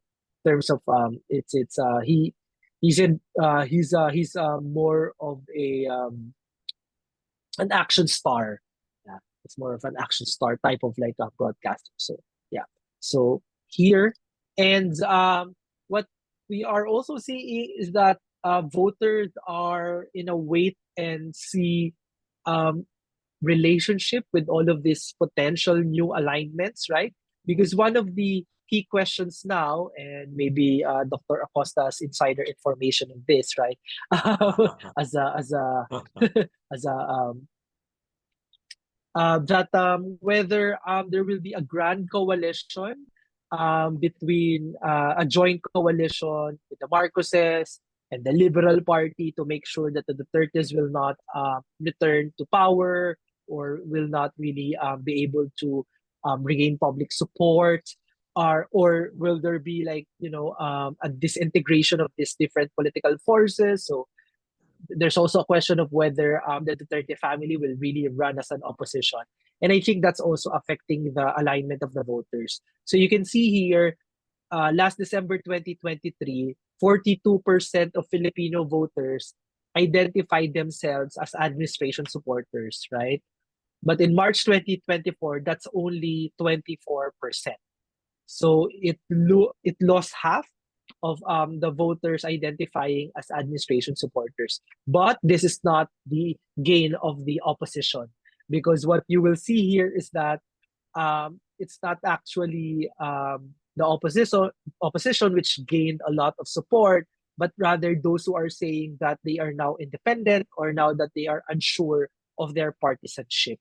So I think that this is an opportunity for Marcos, Duterte, the Liberal Party, and other political players to mobilize voters to whatever new alignments they want to pursue by 2025 and 2028. So it's true that the glass is really half empty and half full, as Dr. Acosta described, right? And I think the additional thing about the glass being half full, the more optimistic side, is that despite the susceptibility of our voters and the temptations of our voters to engage in usual clientelistic and patronage politics, um, there are also indications that they might be persuaded, right, to take on more ambitious political projects, such as, for example, restoring the Philippines on its way back to consolidating its democracy and a reform agenda to an inclusive and shared economic prosperity. So this is where I'm stopping, and I look forward to the questions and further discussions that we will be having. Thank you. Thank you so much, Mr. Aquiles, for sharing this.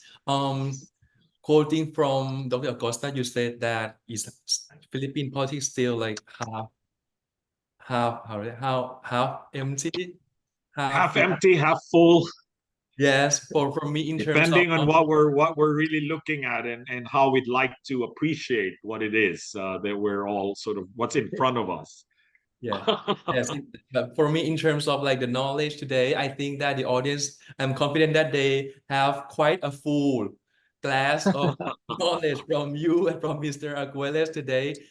Thank you so much. And I think that for audiences who are watching us live, or those who is going to watch us like days later, please check out the statistics of Mr. Aguiles and capture that Senate elections, or like the presidential possibilities, and then you search for more data about those possible presidents of the Philippines to be your database. I think it's very useful because Inday Sara leads the polls, right? The 33 something, and then it comes Senator Rafi Tulfo, right? I think I saw him in some news, but I didn't know that he would run for the president. And as our guest speaker said, that it's going to be um how to say, for me, it's kind of back to basics. I mean, like the basic is that the oligarchies, the very prominent clans are there, so you into the very same fishbowl, and then you see people that you are acquainted in media. Yeah. So Yeah. from now, I would like to encourage our audiences คุณปุ๋ยครับช่วยนี่ครับ so uh, for our audiences, the our seminar is going to an end, and please, if you have time, do the evaluation form for us. It will be appreciated.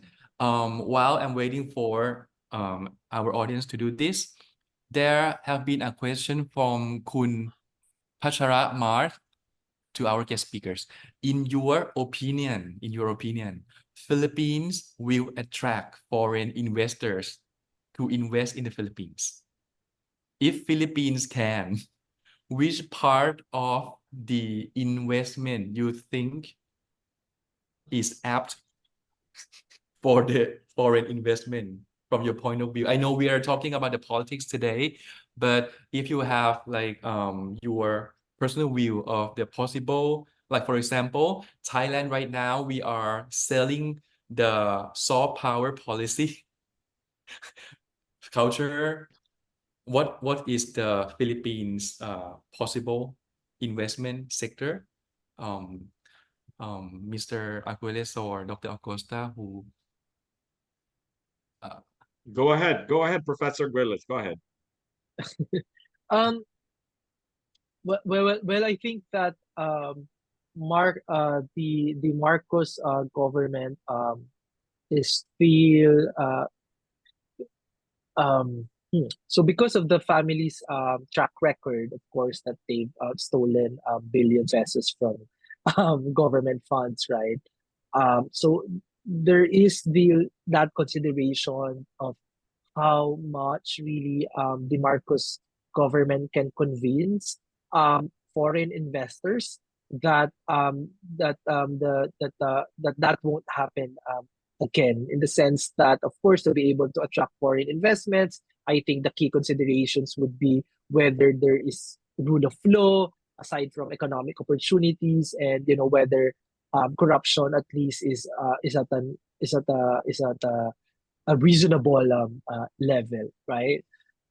So the challenge is still that of whether Marcos will be able to convince international players that those elements are actually present in the Philippines under his leadership. And to me, despite all the pretensions that those elements are present, there are also indications that to the contrary, right? For example, the Marcos government is pursuing a sovereign wealth fund despite widespread opposition against it. So we call it the Maharlika Sovereign Fund, right? Yes. And usually we just use rich countries would use their surpluses, right? Invest that and make the money grow. But in this case, the model is that they are taking money from government banks. They've even attempted to take money from the pension funds of the working class, right? And the primary reason why that there was a widespread opposition was that because Filipinos don't necessarily really trust the Marcoses to handle government money, right? There's not that enough confidence. So if that's the case domestically, it would be hard for me to imagine whether it translates different um, in the international community. So yeah. Yeah. Um. Yes. Yeah, I agree. I agree with Mr. Arguelles about even before we talk about investments and even low-hanging fruit sectors as such, and I'll get to that shortly. We really need to address, and even during the time I was in the cabinet of President Noynoy Aquino, the thrust and the focus was really in creating the enabling environment for investments to not just be attractive for the Philippines to be attractive, but to be sustainable, so that the ease of doing business, the enabling environment where you really have of everything from the rule of law, the respect for and the efficiency of a bureaucracy, the honoring of the sacredness of contracts. These are very important, and they point to good governance. They point to the strengthening of the democratic pillars of government. In fact, because all you will invest in a country that will ensure that your investments are protected, safe, sustainable, and that's what the country really needs desperately. And over time, we've had the mantra of that even from the time of Cory Aquino, Ramos, Estrada, Arroyo, Benigno Aquino, Duterte. We have that, and now Marcos. That yeah, we need to have that enabling environment for investments to really to come into the country and grow and be sustainable. Now, having said that, I still think though that there are those special areas personally, because it's up my alley. But when we talk about sustainability, there are short-term or lower hanging fruit investment areas that we could really look at, and they have to do with a two-pronged. You're looking at environment and environment protection and sustainability, but you're also looking really at addressing water availability, water security, food security, and that has to do with protecting watersheds and forests and river basins. And I think because that's been also my line of work, if we can get investments in these areas, it's two-pronged. You're getting a return on renewable energy because the Philippines is still a renewable energy archipelago, wind and geothermal and hydro. And we need to address the sustainability framework for that, because an investment in wind, for instance, or solar power, we're pretty much equatorial. We get sun and solar energy, but at the same time, it's not just energy security, water security, food security, but you're also really bringing in jobs. You're bringing in new players into a more green and a more carbon, even a carbon neutral new economy. That's There's a lot to be said, and that's for another discussion perhaps. But I wanted to bring that in because I've seen it, and I served in a cabinet as presidential advisor for environmental protection and climate change, and I see these as areas of investment that have short term and longer term benefits, but they're low hanging enough to get the Philippines, despite all of its bureaucratic and sometimes very frustratingly difficult for business kind of an environment, to still be able to capture. So I'd say that I'd put in my 2 cents worth of that kind of point for investments in the Philippines.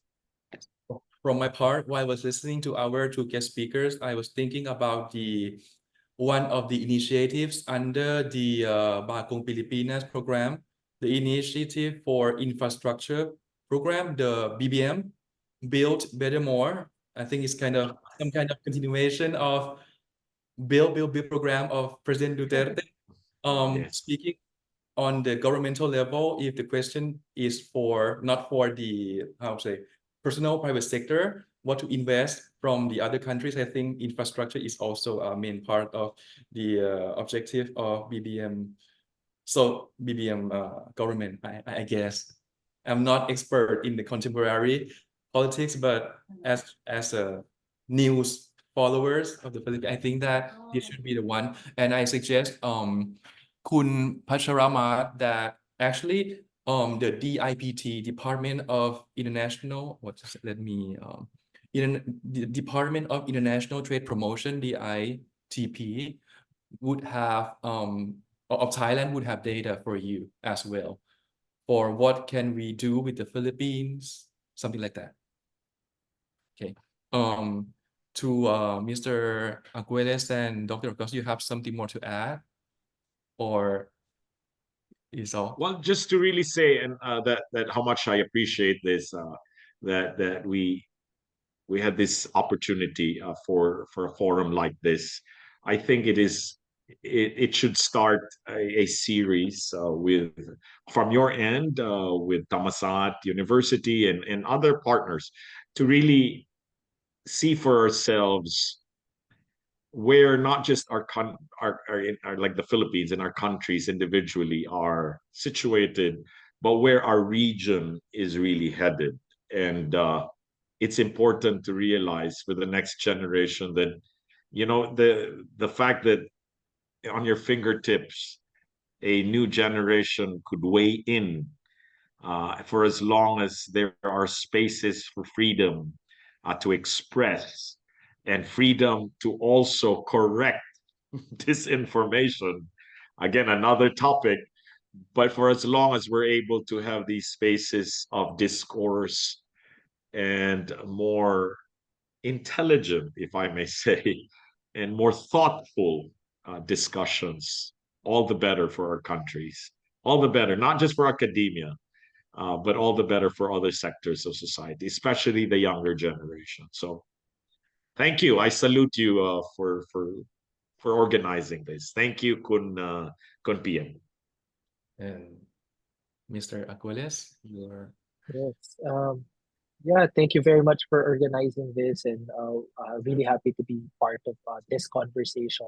I think it's very important in the region that we try to learn from each other in terms of the challenges that we face, but also in terms of what we can do. I also teach Southeast Asian politics in De La Salle, And sometimes I would say I would characterize the challenges of different Southeast Asian societies in terms of how they face challenges on their democracies. So, for example, I say in the Philippines that the problem here is that there are always elections, of course, but somehow the progressives and the advocates find it difficult to really win elections.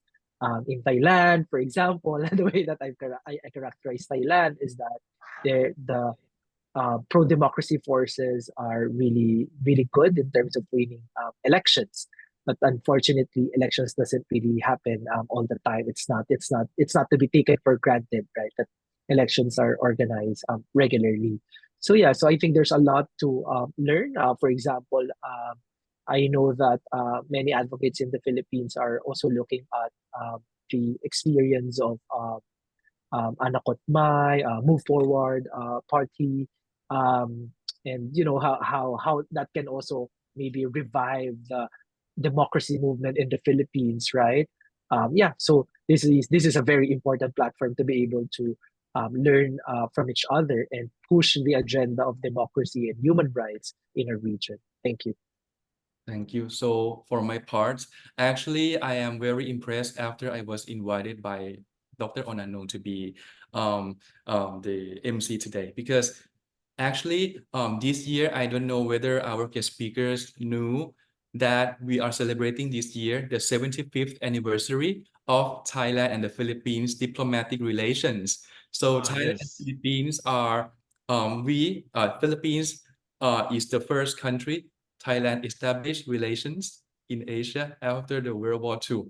So these very special occasions to host that the Institute of East Asian Studies host this one. Because for me, is twofolded. One as the activity of collaboration between Thammasat and De La Salle, and a great honor to have Dr. Acosta as someone who is really into the cabinet coming with us, and Mr. Aguiles like someone who is very into the like polls and publications with us. Yes. Me, we should look at the Philippines not as foreign country, but neighboring countries. We form a region, as Dr. Costa said.